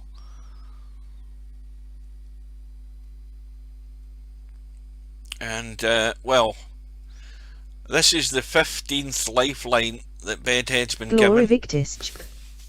I will watch it and let you know embarrassing how nervous I was at the start.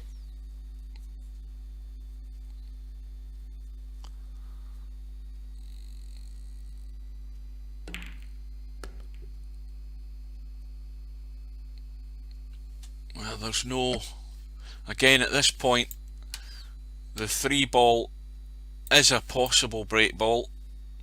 If it doesn't get nudged, it's actually not a bad position, tight to the head of the pack there, or fairly tight.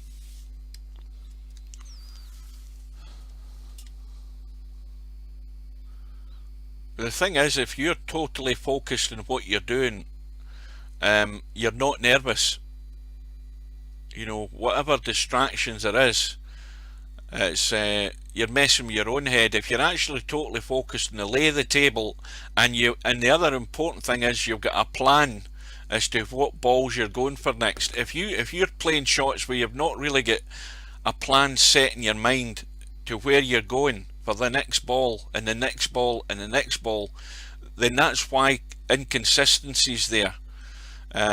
Nerves has nothing to do with it in that sense. If you're focused on the basics of what you should be doing, that takes the nerves out of the situation, because it's move the ball, move the ball, move the ball, move the ball, get to a spot every time. But running the cue ball, that is a no-no. That's a major failing that 95% of the players have been doing so far in the tournament. It's hard to plan ahead when you're nervous.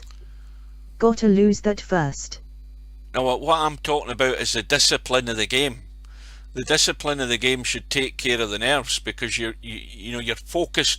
If you're thinking, oh, I'm nervous, but if you're thinking the other side and you're focused on what's there and how you're going about it, your mind, that'll take over the nerves if you apply yourself to the job in hand. Let's be honest, I mean, it's you've only got like 5 people watching you anyway, including your opponent, so there's nothing to be nervous about. Was just under hitting / overhitting and missing too many break shots. And it is all about, what it all boils down to, you can be the greatest potter in this game, but it boils down to those last 2 balls every rack. That's how simple it is. It boils down to the last 2 balls and how you're getting from that second last one to make your life easier to get good on the one that's going to be the break ball. And the break ball's going to go right now here for Bedhead, so this has all gone wrong. Well, he's nudged to 15, but it's gone too far, so now he's got nothing.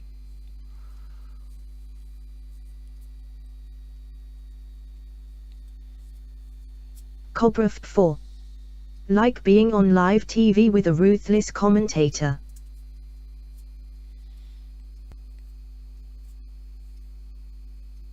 Well, I like to see sensible play. It doesn't matter what game it is. That's what I'm looking for. I'm looking for people that are thinking about what they're doing. And you've seen it time and time again on these streams. There's plenty of evidence of players who are not thinking about what they're doing. And then they're maybe sitting there wondering why their rating's so poor. It's simply because they're not applying themselves to be better players, you know. But you've got to learn the root of it. It's all down to the learning process as well. This game takes a lot of learning.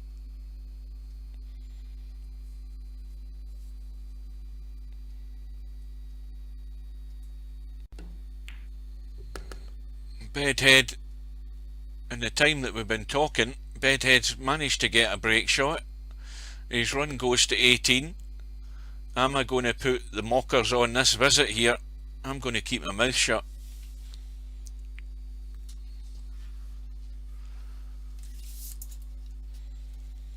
But Mooncake's lead, well, he's on that dreaded score, 111. Nelson, and for anybody that wants to know what Nelson is, go and Google it. Just put Nelson 111 and you'll find it on Wikipedia. More than likely somebody will have written it up, but it's a famous cricketing term that's used in commentary whenever a player, whenever a batsman gets to 111. A Scottish cricket fan. Oh, I love cricket. WTF. I mean, yeah, I love test match cricket. I mean, in fact, when people say, when Americans say, oh, cricket is boring, how can it go 5 days and you have a draw at the end of it? I mean, they just haven't a clue about the fundamentals of cricket and appreciate what's going on. You have to be a connoisseur of the game. I've watched it for years.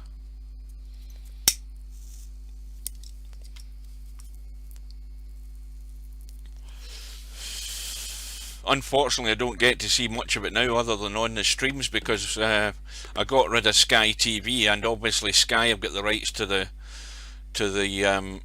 England test matches. But yeah, I love cricket. Anyway, Bedhead on 22.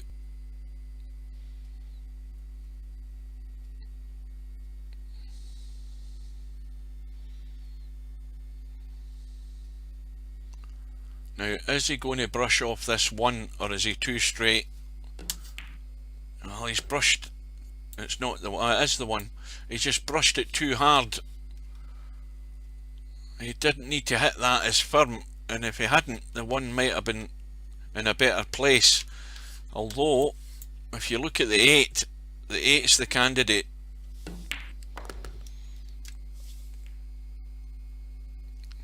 Now take the 4, brush into the 1, deal with the 7.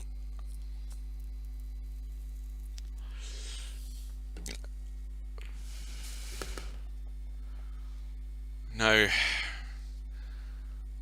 the better ball to get on the 8 is the 3, because it's nearer the 8. It just means the cue ball has less to do. That would be one way of thinking about it. There's less distance you have to control that cue ball to get good on the 8 off the 3. So what's Bedhead thinking?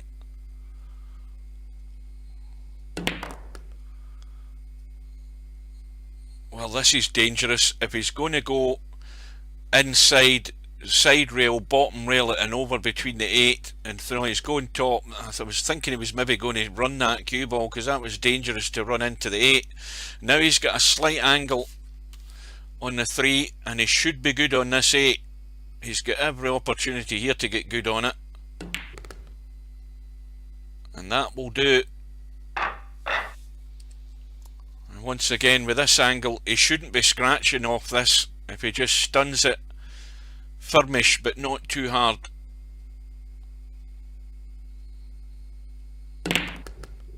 Well, it threatened. I think it needed a wee, you need just a wee bit, tiny bit below the equator with a firm stun, but it doesn't matter.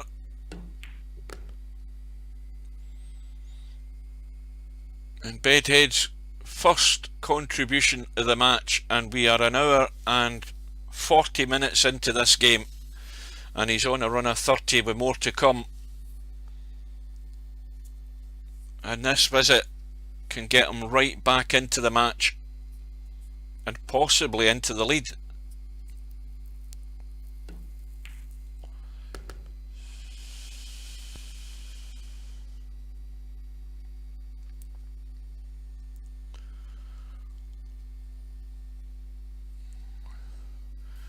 Right now, as it sits, the 3 ball is good. The 13 ball is good. So there's 2 break balls sitting pretty much in ideal positions, and even now I'm thinking on how to avoid those balls in one way or another, and it might not be possible because of where the 14 and the 6 is and where the 4 and the 11 are. It's unlikely that one of those balls is going to remain there. But, well, there's what you don't want to do. Lock up onto a ball somewhere, and Bedhead's landed on the 7 and he's got nothing.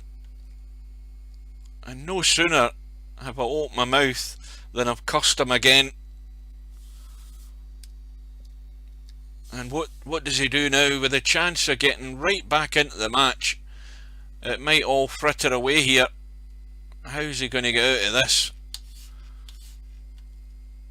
Well, the best he can get is get to that bottom rail, but even then, I mean, that's not going to cover anything. He's going to have to try and run into a couple of balls here at the bottom. That'd be one way of doing it, if he could somehow find some sort of line. Well, if he just skim, there's one way of doing it. He could maybe skim there and something like that to rest up into those 2 balls, or anywhere in amongst here would be one way of trying to protect it. But the 3's still in the open. He's trying to get there, and I'll tell you what, that is not a bad effort. It's not that bad. I mean, he has left a shot, but there was nothing much else available for him. And that 7 ball, well, that'll be giving him a headache. And the run ends on 33.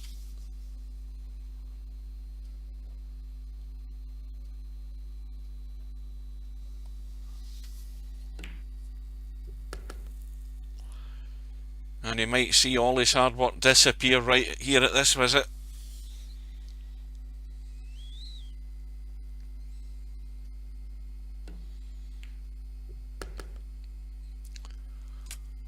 Now, well, I'm glad in a way that Mooncake didn't get high in that 7, because I'm pretty certain he'd have went for the slam shot into the balls there. Because this is giving him the chance to think a bit better. Because if he'd got higher on that 7, he'd have slammed into those balls. Now he's forced into picking his way, which is actually the better discipline.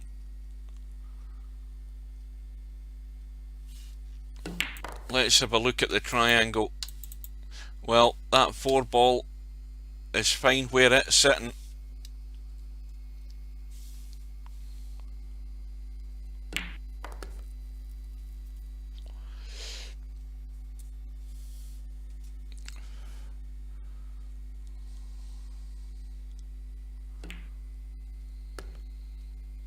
Now this is tricky.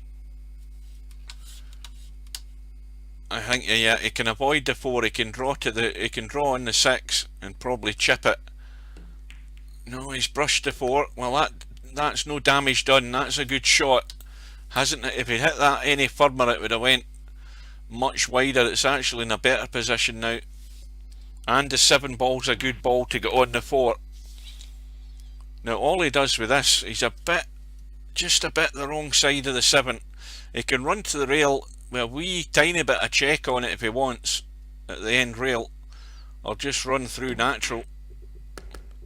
Nice. Is he going to go straight again? Well, he's fine.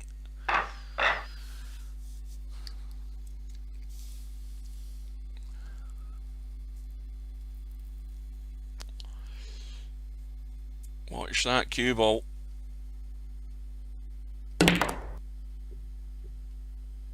That will do.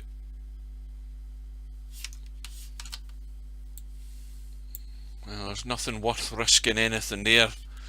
You know, just roll the 8 in. You're on the 11. There's no alarm bells ringing.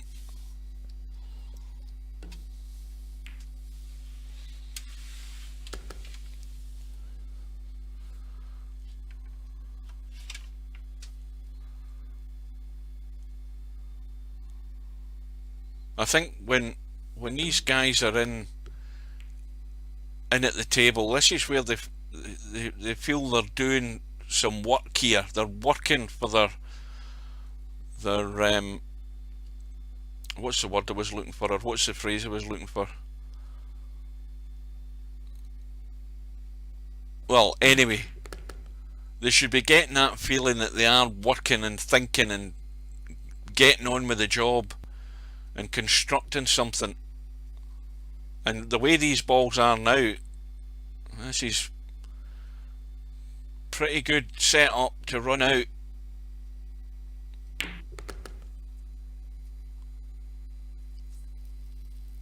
Aye, they're earning a crust. They're getting fruits of their labour constructing this. And the lead stretches away again. Mooncake on 125, Bedhead on 88. And once again, these should have been his had he not locked onto the 7. And that's just how easy it is for things to go all wrong. I mean, all the balls can be sitting in the open, and you just lock yourself the wrong side of a ball and you have no shot. And the other thing is, you've got such a difficult safety to try and play, and that's exactly the scenario that Bedhead had. Virtually impossible to keep it safe, and every one of these is like a dagger as the scoreboard ticks over.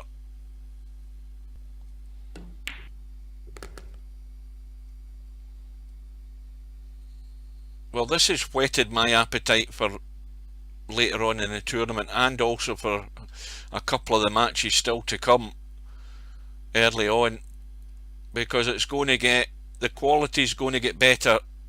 There'll be no doubt about that, because the field will begin to thin out.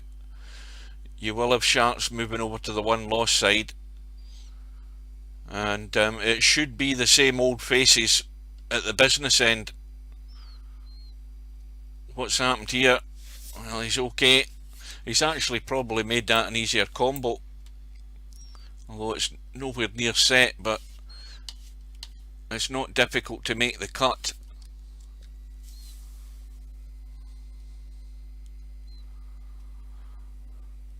The 15 ball is prime. That's the one.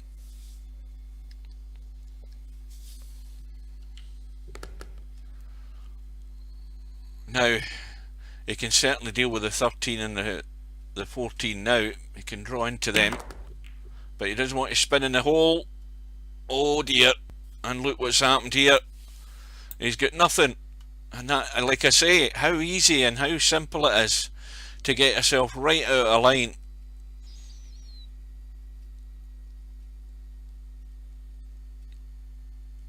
And Bedhead might have a chance, but it's another 21 points of his that's gone down the Swanee River.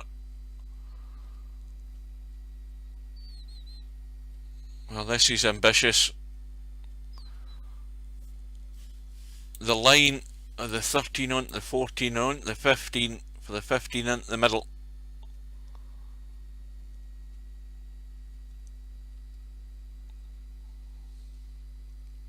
No, he's trying to make me look like an umpty. And he was looking to run a wee bit more up the table just to block off the path to the 14. But it's so difficult. And the 15 remains where it is, so the break shot's there.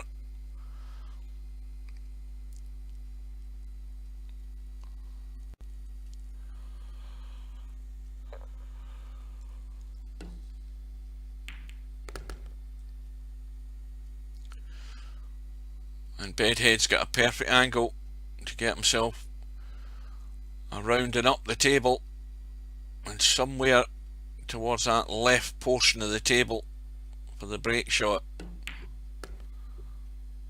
And that needs to keep going. And that is ideal. Firm. Cue ball running away again. He's got a shot. Well, he's going to run out of options pretty soon, Bedhead. And he has to match the contribution he made on his last visit for him to get himself right in the match.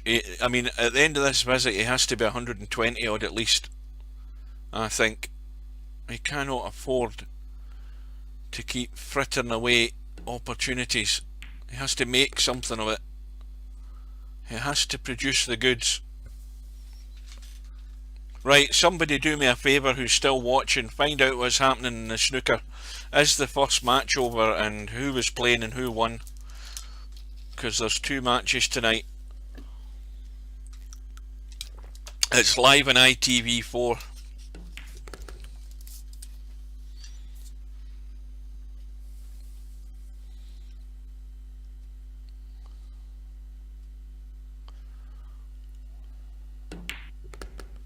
Albin Haraldson. Trump 4-1. Who was he playing? What's his name? Him that got to the final. Kyron Wilson, was it? Was it Kyron Wilson he was playing? And then next up is O'Sullivan.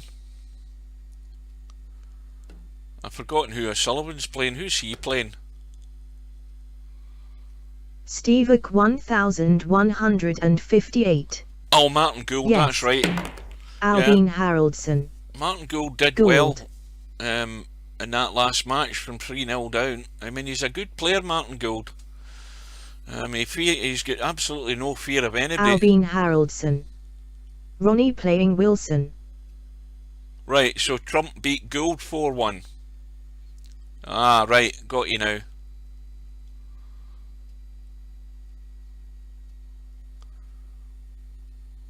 Well, that's still a few quid in the bank for Gould, and it helps his ranking points as well. So that's not a bad return. Albin Haraldson. Ronnie Wilson 2-3.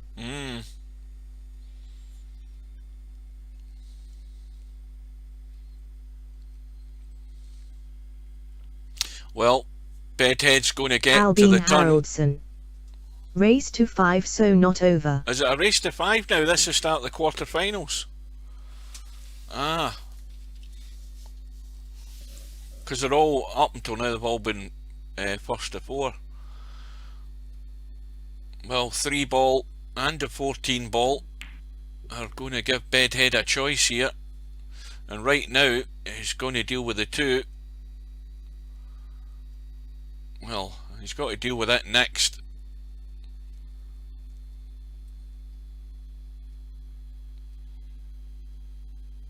It looks as if he's going to take the 2, pot the 14 and come around the corner. I would think that's what he's doing. It's difficult to work out what players are thinking. Because if he pots the 2, he can pot the 14, go that way and up the table. He's working out a better way than I'm thinking. I mean, if he does it the other way, he's going to end up taking that and going there.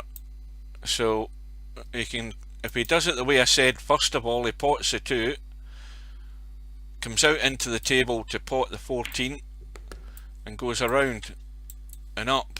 And this is the one where the fatal mistake is leaving yourself short on the right hand side and having to run and try and create angles. You've got to get far enough over the table. That needs to keep going. I think he's almost there. That looks okay. And this is dangerous though. Not too much draw. And the cue ball's running loose again. And you see how attracted to these pockets that cue ball is when you come off the pack like that. Big risk. Wrong bloody button again. Well, there's one way to deal with those 3 balls right now. Pot the 13, pot the 9 and disturb them. That's how to get rid of them. You're going to be really unlucky not to be on something. The worst that's going to happen is you're going to be on the 6, but you can deal with those 2 by running to the rail and into them and leaving yourself the 6, or being on the 12. So there's options here for moving that 14 and 2. A little stun off the 9 will do the trick. You don't even need to run to the rail, just a firm little stun to hit that 2. Well, he's playing the draw again. So how long is he going to wait? He's again, in my book, that was an opportunity to deal with those problem balls on the right hand side, and he hasn't taken it. One pocket slim. Tie for the stream. He's done it now. Enjoy them. Couple of heavies. Close match. Well, it'll be close if Bedhead keeps going. Every chance of doing that. Now what we got here? Well, we've got 3 balls in a triangle. We've got the 8 ball sitting in prime position.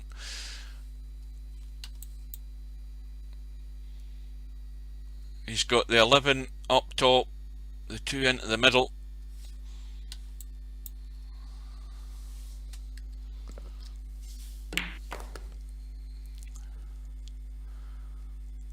And that's everything open now. He can also get rid of that 1 right now as well. Well, this is looking more like a textbook way of getting to the run out. He could be leaving the 13 ball as his second last ball. He could also leave the 2 as the second last ball to get to this 8. So one's got to go, and it's looking like the 11. Well, he's looked at it, but he's still thinking. Well, welcome aboard, Slim, and anybody else that's a late comer.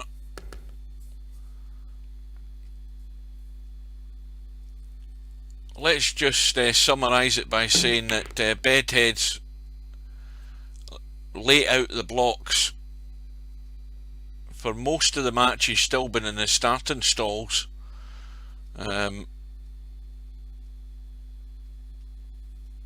he's now in a second half decent contribution to eat away this deficit, and he's creeping ever closer, and he's got the chance to make something of it. And there's nothing better than making something of it at the right time. Well, that's now going to get rid of the 2. He's looking at it, giving it serious thought, but I still think the 2's the best ball to get good on that 8. And he looks as if he's wanting to get rid of it, but I don't think that's a good idea. I think it's the easier ball to give you loads of room to get good on that 8. Bedhead thinks he can do better.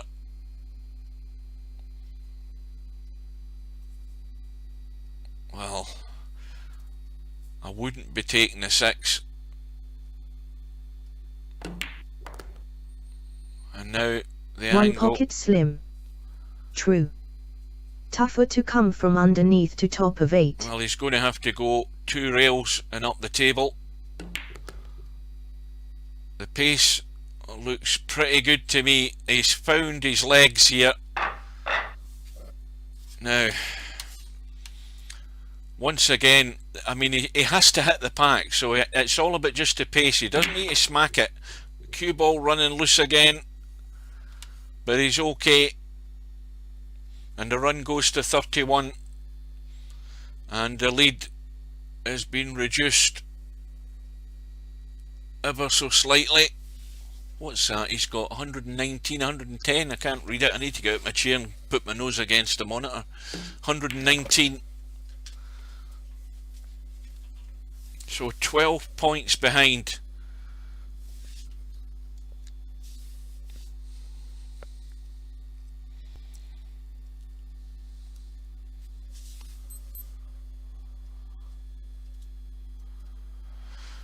Glory Victis. Bed just gone fave for me.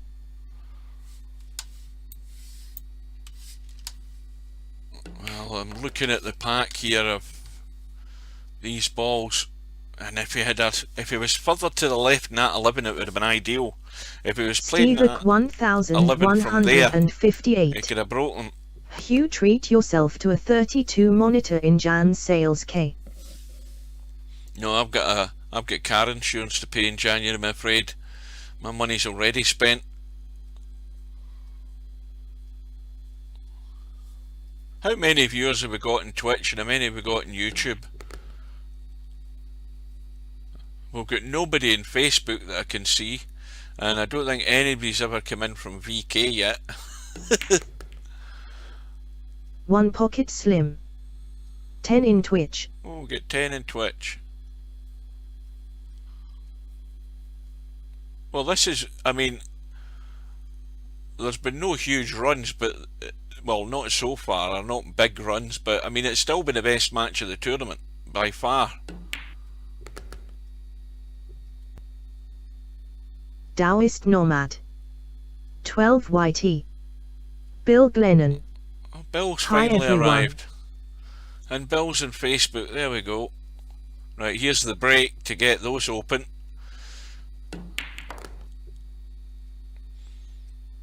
Now, we've still got a problem, but let's have a look at that 9. Well, I think he played that dead weight that the 9 would maybe cheat its way into the pocket as a combo. It looks reasonably good from here. Well, that tells you it was going to go, because that nudge has brought them into play, and that's one less thing to worry about. Everything's in the open. So once again, we're looking at the last ball and a break ball, and there's no break ball there because the 2 of them are in the triangle, and it might end up being the 4 ball. It could be the 1, but he's got to deal with the 4. Well, he's checked that to come down the right to get rid of the 5. So now I'm thinking it's going to be the 1 ball or the 4. Now, if he makes his mind up that it's going to be the 4, if he pots the 6 from that side, and sort of finish there, he can cut the 4 and get the cue ball into the pack that way. He's still left to 1. So now we know exactly where we stand. It's going to be the 4 ball, and he's going to leave the angle, and it has to be the high angle, not the low angle. He needs to be off the rail and up, but not too high. And that is not bad. But it's a flat back pack. Watch the cue ball, it'll either glance off or it'll go stone dead against him. And it's glanced off and brushed, but he's got a ball. And the run goes to 45. And he goes into the lead for the first time in the match.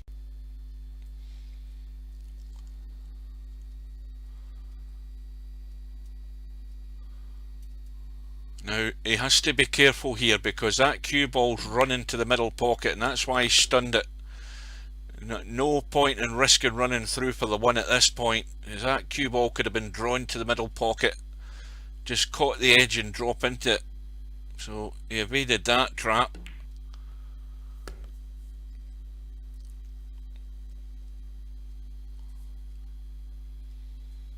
The run is now 47 and counting.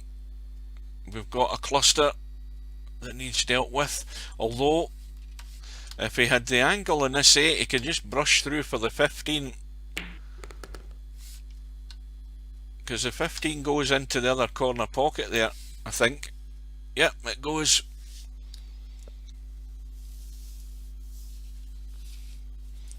I need a drink. I wonder if Tam's left to join us in the stream. We'll soon find out.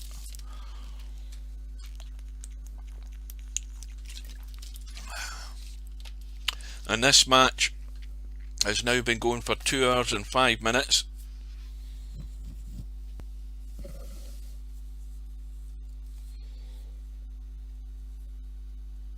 And the other thing to point out is Bedhead's now used up both of his extensions, so from here on in Bedhead's got 1 minute, which should be still more than enough to work out his next shot. Now the angle, he might take the risk here on this 9 to nudge things. He might not get a better opportunity. Well, that was looking good, but it's ended up just as bad. Cue ball went to the rail, come back in to create the cluster again, although from behind. And he's again, if he could have been taking that 7, he could get on the 2 and cut that 2 and break them out. So there's work to be done here. There's a lot of thought needing done here.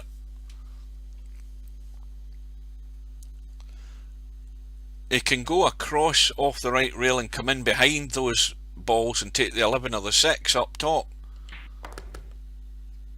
Well, he's come across. Well, I don't know whether that was the right idea, but he's still on the 7. He could have maybe dropped behind those 2, and that's changed it, and that's got everything open. The only problem now is the 13 and the 5, and can he come around the corner and get the break? Yes, he can. That was beautiful. Every opportunity to take to get things open, and he's done it right. Now let's see what we have. Well, there's nothing ideal, but the 5 is more than likely going to be the break ball, and once again the 13 could be the good second last ball to get to the 5.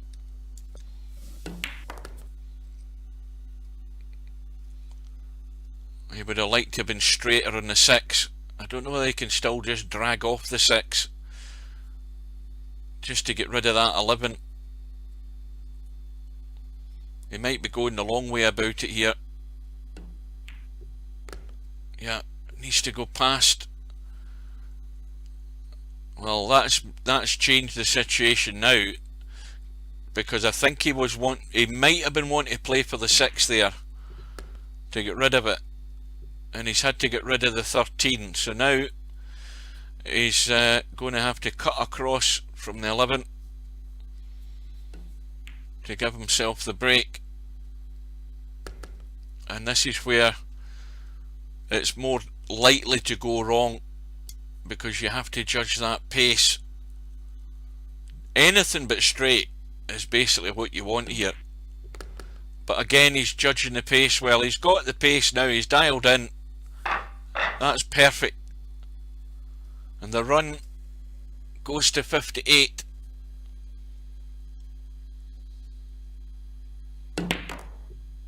A glance off the top of the pack, but still got shots here. And the lead goes to 15, 147 to 132. Well, it's about time that Bedhead got himself in gear, and he's found it now.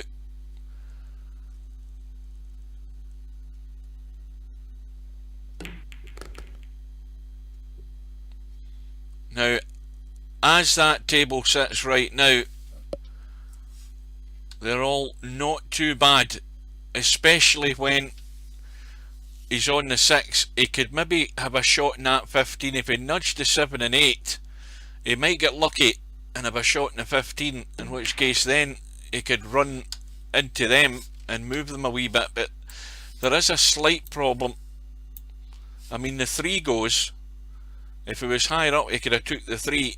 So he's just having to mind his business here.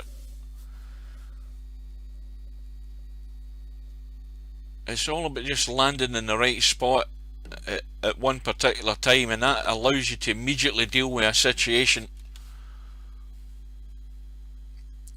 But of course, it's the usual thing. The longer you go on, the less balls you have, and the less chance you have of dealing with this mess of balls here.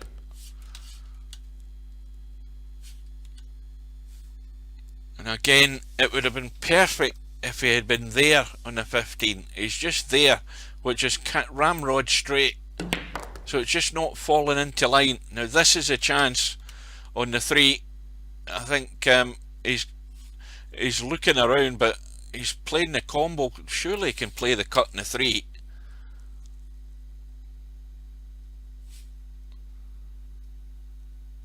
In fact, now if he gets this combo, it's the 3 or the 9 that need to go. He's going to lock up, is he? He's okay. I'm panicking for him. But that 1 has just been pushed against a 10. It's in the open though.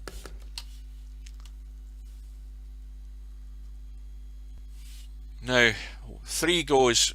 Get rid of the 3, get rid of the 13, get rid of the 9, leave the 4, and then you can get rid of the 1 and the 10. And this is a vital pattern that we've got sitting here. It's all a question of whether he can get to the spot.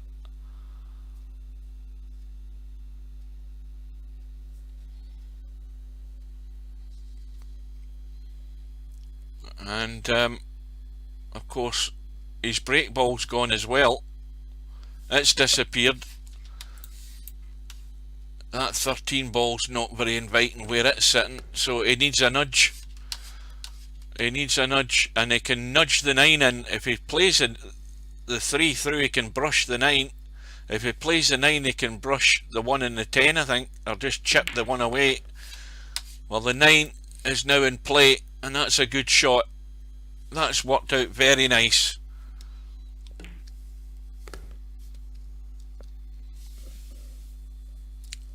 The run is now 70. The lead is what, 26? Is it going short? That needed to be further up the table. Now it's everything to avoid the 9. And this is a lot more difficult to get good. But he's just, the little soft draw, played it perfectly. Cue ball well under control and prime position. And anything but the scratch to keep this run going. And that is perfect. That went solid off the side of the pack, straight to the side rail, and he's right in the mix. We've got an easy combo in the right rail. No alarm bells for those two balls there, as long as he gets to the rail. And everything is on, apart from the 15 down the table here, or up the table as we look. And he's got a very good chance of running out here. I'm not talking about just this rack, running out the match.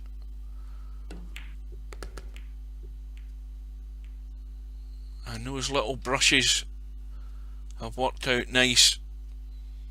He can pot the 14 and deal with that combo right now if he wanted.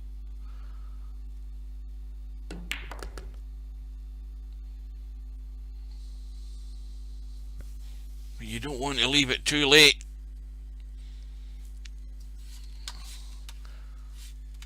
But I mean, he's got whatever choice he wants here, whatever way he wants to go. I mean, you don't want to be trying to get here to play a cut in a 5.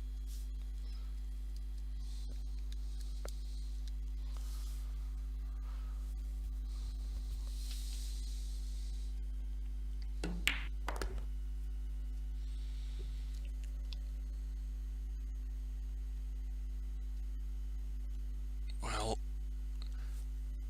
I think as it stands, he's going to have to play it. He's not in perfect position, but it's a little, just a little sliver of a cut, and he's okay.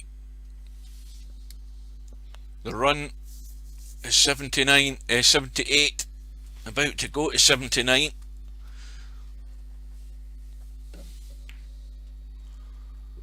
And we've got a break ball again. The 8 ball looks like the nominated ball, unless disaster happens here. Where you can take the 14, get rid of the 1, take the 14, get rid of the 4. But if he gets rid of the 1, it opens up the 13. Well, he's going about it his way.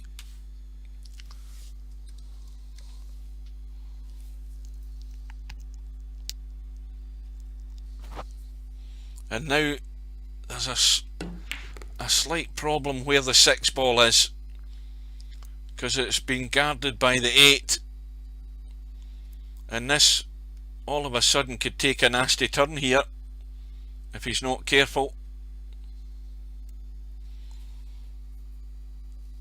The run is 81.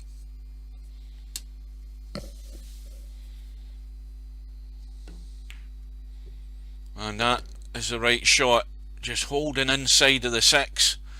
Well, if he gets the 6, he can run round for the 1, and that's not a problem. He's going top side now. How's he dealing with this 6 ball? He had the chance here to get rid of it. That's got to be worrying him. I mean, he had a wide open opportunity to take that 6, and now he's got no other option. How does he get there? He's the wrong side of the 1. I think he should have took the 6.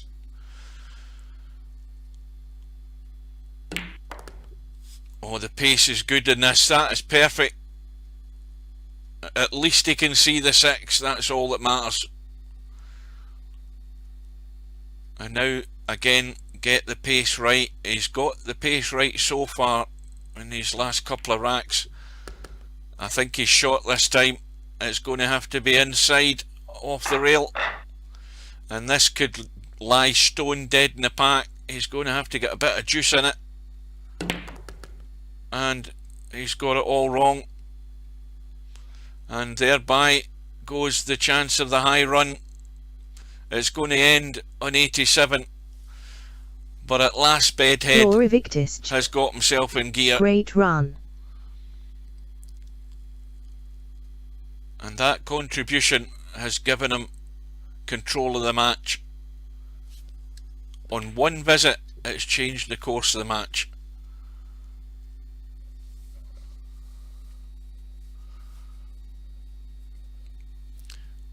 So, Snake Eyes still retains the high run for the tournament, a run of 89.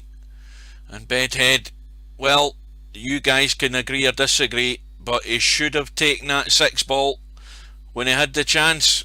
I mean, my alarm bell was ringing on that 6 ball, and he was sitting Fast on Eddie. it, and he could have went Very around the corner. surprised he didn't take the 6. Yeah, Had 2 chances.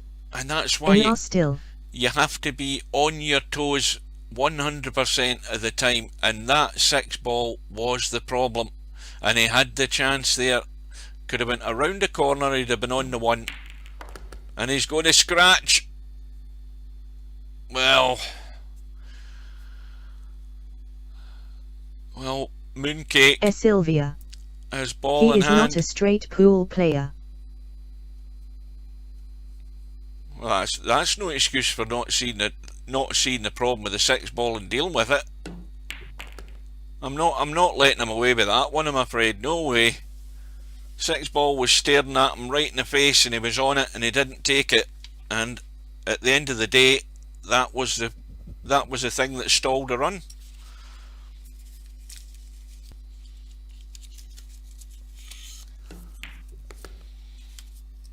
You don't have to be a straight pool player to see where the issue was there. I mean, I'm not, and I saw it. Fast Eddie saw it. Fast Eddie. Could cost the match. In theory it could. It very well could. Stranger things have happened. I mean, Bedhead might have played his last shot there with that scratch for all we know. Sylvia. There were worse decisions before tongue-poking Smiley.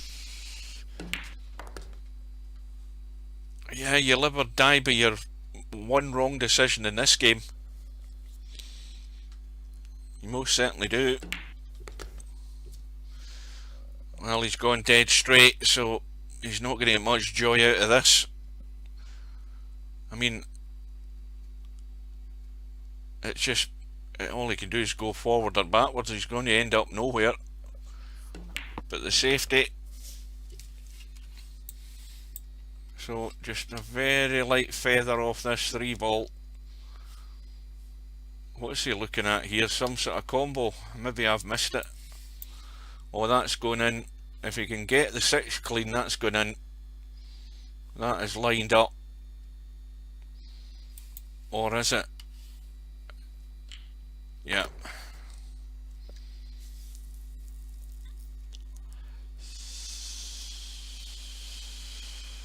Well, 3 ball and a little nudge.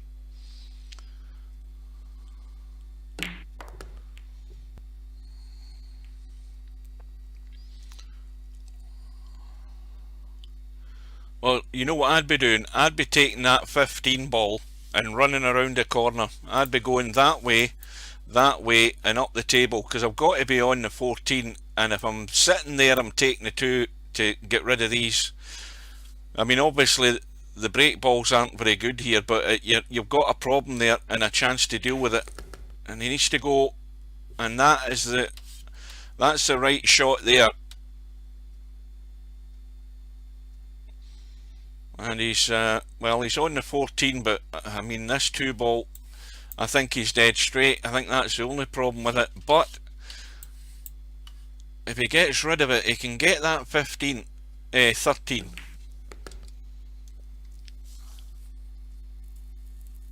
And he's ideal now, so there's not an issue now. But how's he going to get a break ball? Well, it could be the 13. Tornado _ Tam. Evening all, just in time for the big finale. Good evening, Tam. Right, so get himself over on the left hand side of the 13 and leave himself high, but not in the rail. Now this is firm, and he doesn't want to lock up again. Firm stun. Where's the cue ball going? It's going off the flat back pack. Commentator's curse again. Oh, how many times am I going to say this? I mean, Mooncake, firm stun with a wee bit of draw maybe to kill it. I don't know. How do you avoid the scratch off that flat backpack? And Willie Thorne will be turning in his grave, the poor guy. And so the lead for Bedhead is 30, and he could be out. That could be Mooncake's last shot, when we thought it might have been Bedhead's last shot last time. We've got anything there that's a combo. Well, if you're desperate, you can make the 14-3. But we're well away from that situation.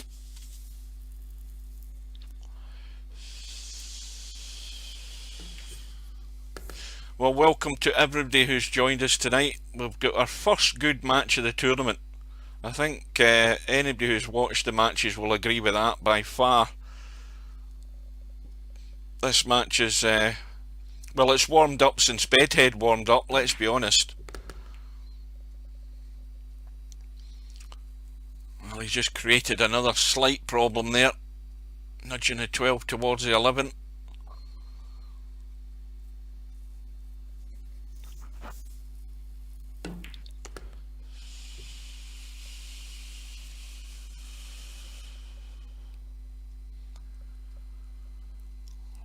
And the match is 2 hours and 25 minutes old. I don't think it's going to be quite as long as Potman and Larry, but we're heading there, and I'll have time for a cup of coffee before I go to bed.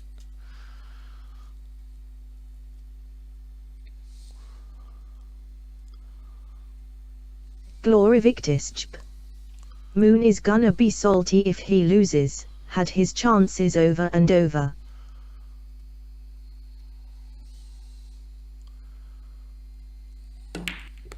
That's a nice shot.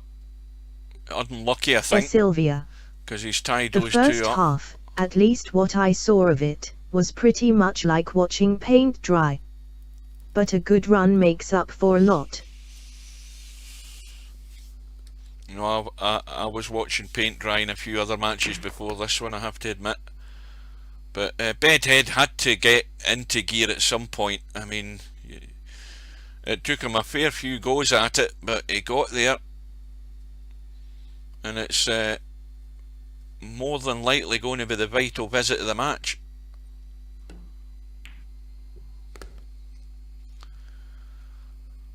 But he's got two more than obvious problems here, and he can deal with one straight away off the 10. The 9 ball is the break ball, and that will do. Now, what he needs to do now is take the risk.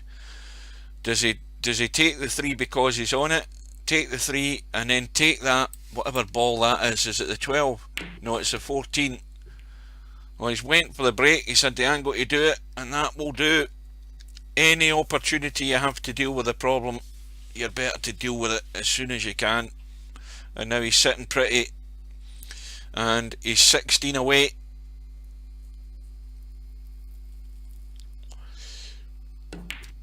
We'll have a quick look at the bracket at the end of the match for anybody who wants to catch up on what's been happening, but not a lot really since yesterday. I don't think anybody's played. Fast Eddie and Stubb have still to arrange their match, and I hope it's not, for my sake, I'm being totally selfish in this statement. Hopefully it's at a time either sometime in the middle of the afternoon or sometime round about 7 o'clock my time, which would be the afternoon for those guys. But I'm just hoping it's not the middle of the night, because that's one I want to see. And then we've got Bedhead, not Bedhead, Bill, Mr. Bill against Albinario. I want to see that as well. And the one good thing about that is that Albinario is an hour ahead and an hour in front of me in Sweden. It's It's just one that I hope they both agree a reasonable time for each other. I mean, if I can't get them, that's fine. I mean, at the end of the day, it's whatever time those guys can put together to meet each other. Especially the way things are in this time of year. Oh dear, guess where that's going? Well, it's Last Chance Saloon for Mooncake, and Bedhead's run ends in 12 and he's on 186. And this is Last Chance Saloon for Mooncake.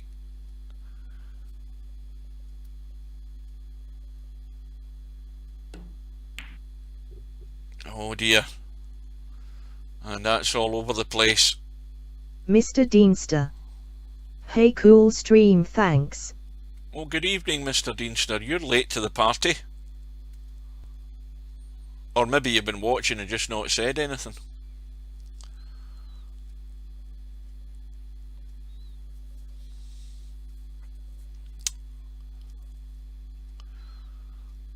Well, if Bedhead gets this, pace looks good, but he's missed a cut. And Mooncake lives again. Mr. Deanster. Yeah, working late, retail, smiling face with open mouth and tightly closed eyes. Well, where was you working to this time of night?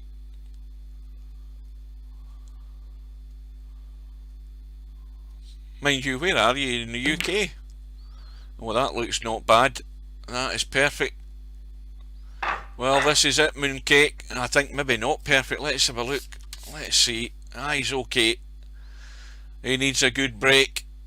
If ever he needs one, he needs it now.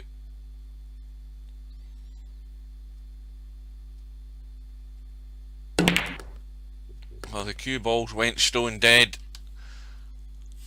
And we might have to take that 10 ball for comfort's sake. And if he just cuts it in and brushes across, he can just nudge into the 3. He's looking at the 7. He's just taking his time Mr. and Deanster. thinking about what he's doing. Yeah, UK, to recover pandemic levels of losses we have to stay open late. Oh aye, yeah. Mind you, the closing times have been relaxed over this period of time, have they not? A lot of places can open 24 hours if they want, I think.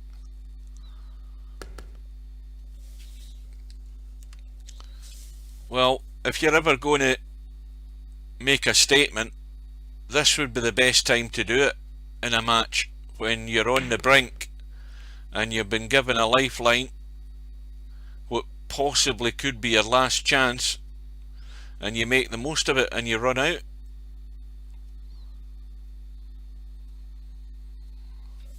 And he's already got a break ball in position, the 14 there. Avoid it at all costs. And he's got the 9, which would be a good option to get on that 14, so the balls are in place for him. It's all about just manoeuvring the cue ball. He doesn't have to do anything else. Just pick these off.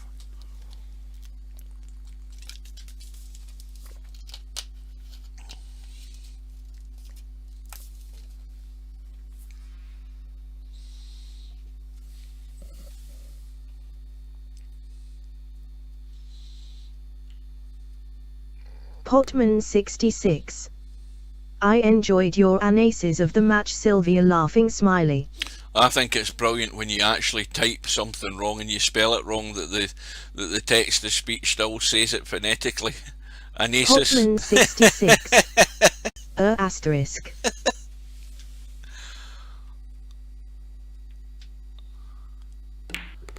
Somebody type tactical and see what the text to speech says, because it'll still sound tactical, if you know what I mean.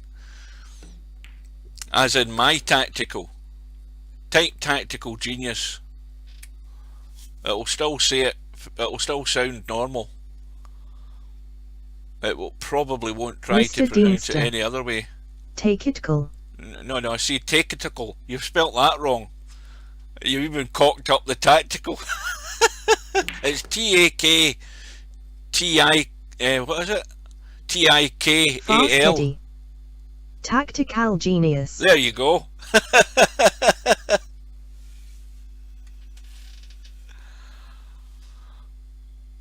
Right, how are we doing here? We're out of line. Fast Eddie. LOL.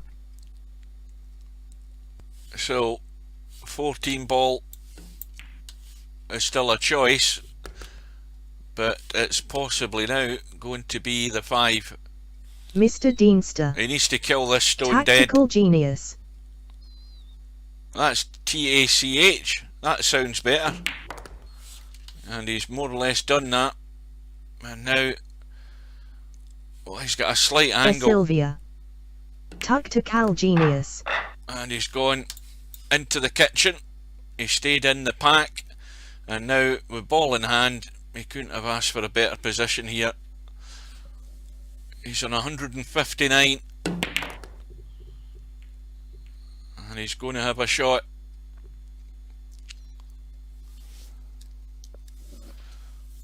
Well, now the tension is building, and it builds ever more the more that Mooncake can make in this contribution. Glory Victis. Big stones from Moon if he runs out. Taoist nomad. Of or relating to a maneuver or plan of action designed as an expedient toward gaining a desired end or temporary advantage. What is that? Mr. Deanster. Is that the Wikipedia description Sorry, was of testing tactical out genius? Robbo Lady. Thanks for the stream, smiler face. Potman 66. Buster Gennard. Buster Gennard.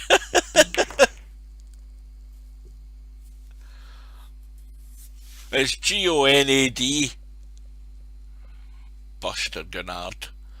That sounds like a Chicago gangster, doesn't it?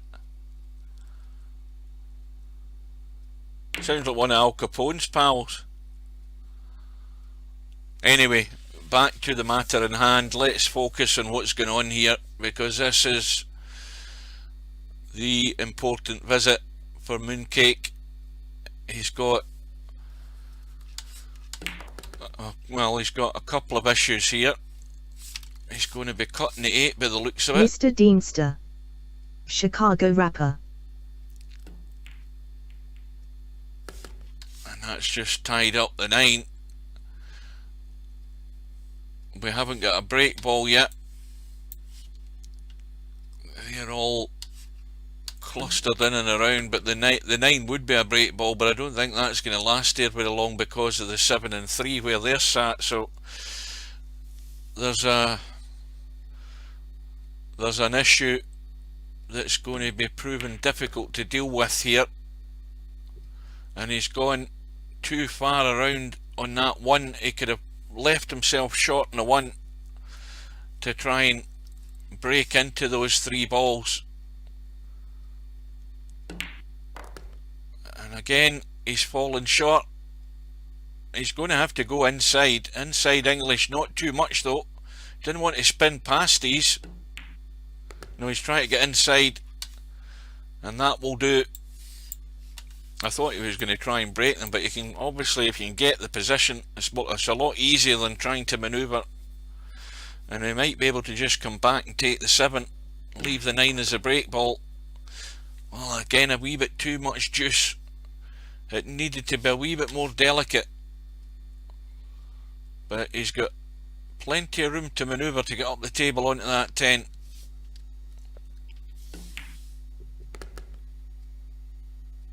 And now he's the right side of the table. Can he just kill this stone dead? Yes, he can. The run goes to 28.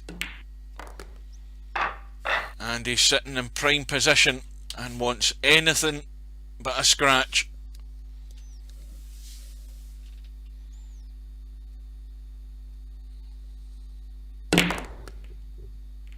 And a shot. And that, I think he's okay, is he? Goodness me, I don't think he is. Let's have a look. I think that 9 ball dropping into the middle has done him. He's got nothing. Oh dear. What a time for this to happen. And this is desperate stakes here. It's the 7-5 combo. Master power. I'm gonna show all you noobs how it's done. K. Mr. Deanster. Nah, just short. Well, I think he's got no option. It's got to be the 7-5 combo. And if he just plays it, if he just plays that 7 straight to the 5, he'll have the cut. It's got to go in. Nice and gentle. You got to give it all the opportunity to go in, and he's played it well. Taoist nomad. And he's back Eddie in gonna gear. school you. He is back in gear. Now does he take the risk? He's got every chance to smack into these, but he's not doing it there. He's got another chance in the 3. He's got to run into them. He's running out of shots to do it. Got to do it now. And that could have been nasty. Cobra 4. When will that be WPRICK? The run is on 34. Mooncake moves on to 178.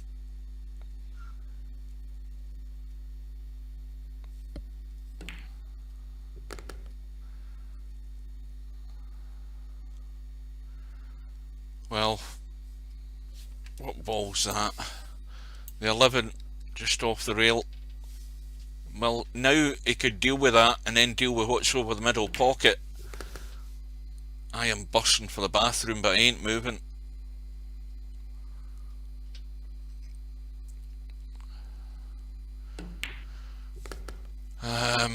What did I say? He was on 181, just 5 points behind. The run is on 37. The 6, well, I don't think it's great where it's sitting. It's Fast too Eddie. close to the pack. Tell us what you really think, Cobra. Taoist nomad. Accept the proposal stub, then we LLC. Glory Victis. Emergency jar time.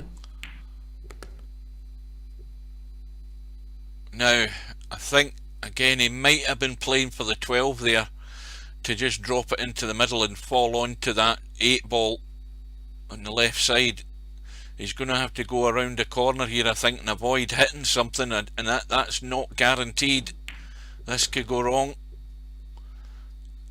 And again, I think he's just overhit that.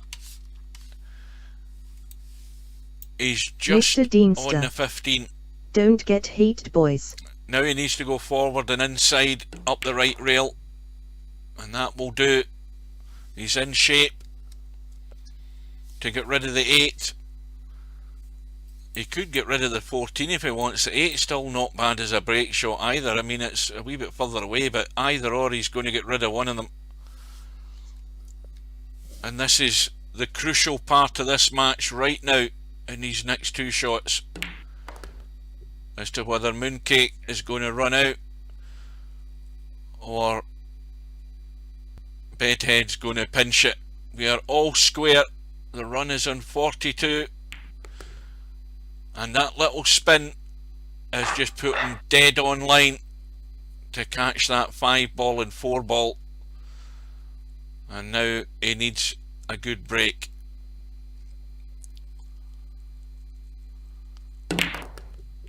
Cue ball's running into the middle of the table. He's got choices, and he moves on to 188.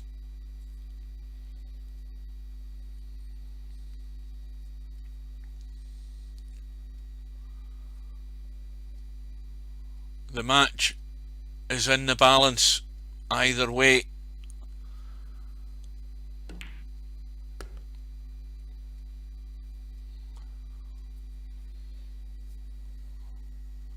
Cobra 4. Mr. Deanster stub is a Noibeard. You will see when he plays. A One Noibeard. pocket slim. Needs 12. I think he's got it unless he's Ull. Unless he's Ull. I love listening to that.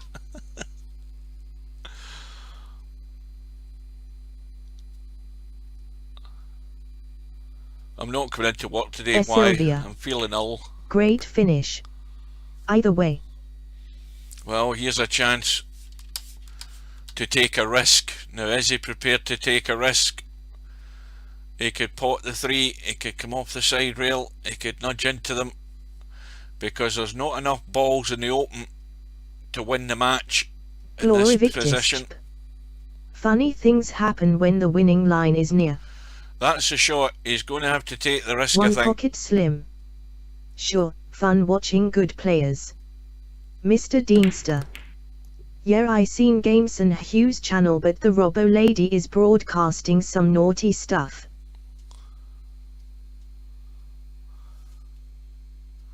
The Robo lady? Who the hell's that? Anyway, the run goes to 49. And that shot there by Mooncake with the 3 ball has opened the balls up. And he needs 7 of them, so we'll give him the 2, we'll give him the 4. We can give him the 9 if he takes the 4 and rolls through. But he's going to have to maybe nudge something here. Again, he has a chance possibly off the 2, but again, does he want to risk it?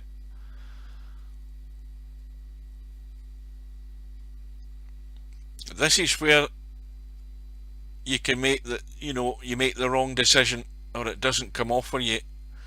But there is work to do to see this out. The run goes to 50. Master power. Bedhead has pissed it. And well, he can get the 9, and depending on the angle he has in this 9 will decide the match. Oh, now there's a gap there that he could find if he's trying to hit something here. This cue ball could run away, and it all hinges. Well, he's decided he's not risking it, is he? Or is he taking the risk? He could end up table with no shot, and if he takes a 12, he's going to be hard pushed to get another ball after that. He could try and kill it for the 7. 66. Come on, Moon, don't falter now. Oh, one pocket slim. He's not there. Needs to be arcade them. He is not there, I don't think. Can he squeeze past that? That is tight. He's trying to convince himself he can get there, but... One pocket slim. Shame. Oh. I'm looking to see if there's any alternatives. There isn't. I think he's going to have to... Why doesn't he just... pockets still eat it. Why doesn't he just jack it slightly, a little feather of English, and a little dab? Taoist nomad. Ho ho ho ho ho ho ho ho ho ho ho ho ho. Oh, that's a good shot. One pocket slim. Went for it, he's got it. Little swerve. And that's the one that could win him the match. He's 3 away. The run is 53. Albin Haraldson. He can spin that. Yeah, there's just one a little pocket slim. Little bit of spin. Great shot. A little kill here off the 11, just to leave him on the 15 or the 7. Well, I thought he's taking it long there the way I was looking at it. It doesn't matter. But he's got the 2 balls he needs. A little roll through in the 7. And an excellent finish by Mooncake when he had to do one it. Pocket slim. And he's came Tie up for the stream. with the goods. And he has delivered. And all of a sudden, we've had a half decent match in this tournament. The run out finishes on 56. Gutsy. And Mooncake wins the match by 200 points to 186, and it took 2 hours and 47 minutes for this Fast match heady. to finish. Good match. So it's now the longest Taoist match of the nomad. tournament. Thanks for the stream, Rab Nesbitt. Bedhead's Albin run Haraldson. went to what, 83 Great or something finish. like that. Mr. Deanster. Gigi. Let's have a look at the bracket. And well, the first really good match Slim. of the tournament, Giggity. and the result is going to go through any second. and it will be Fuldrish to play Bedhead in the next round. There's nothing really else happening. There's nothing been set. We've got the matches up top. We've got the round 2 match with Bill and Albinario. We've got McClarkey through after his win last night, a comfortable win against Johnny Laris, or was it last night? I can't remember. We've got Snake Eyes to play Larry, and Larry knows that he's going to have to up the stakes if he's going to stay in this winner's side, because Snake Eyes holds the high run for the tournament, and Larry's high run is only 40, and he's going to have to open up. We've got Keith against Fantastic Mr. Fox, another good match and prospect. LS3 against Cobra. Fast Eddie to play Stub. Mark Sharks through against Gung Ho. This match, Chiku managed to win. I mean, I seen that match has gone ahead. Obviously Squirter quit, no other way to say it. Sergeresh is going to play Chiku. Biggs is going to play Bankster. Dirty Harry's lined up against Dirties, and Hazard is through, and we've got Acero waiting to play Fan or Wanwa, and Tommy Yu against Semi Pro, and of course Mooncake is now going to play Fuldrish after that. Tremendous finish to the match. I hope you enjoyed it, guys. That's the first one I've really enjoyed, and it's been good to have your company. If if you can't join us for the rest of the tournament matches that I get before Christmas, have a nice Christmas, because goodness knows what people will be doing. So in the meantime, take care, stay safe, keep your distance, wear your mask, and I will see you again in the not too distant future, I hope. Thanks again for watching.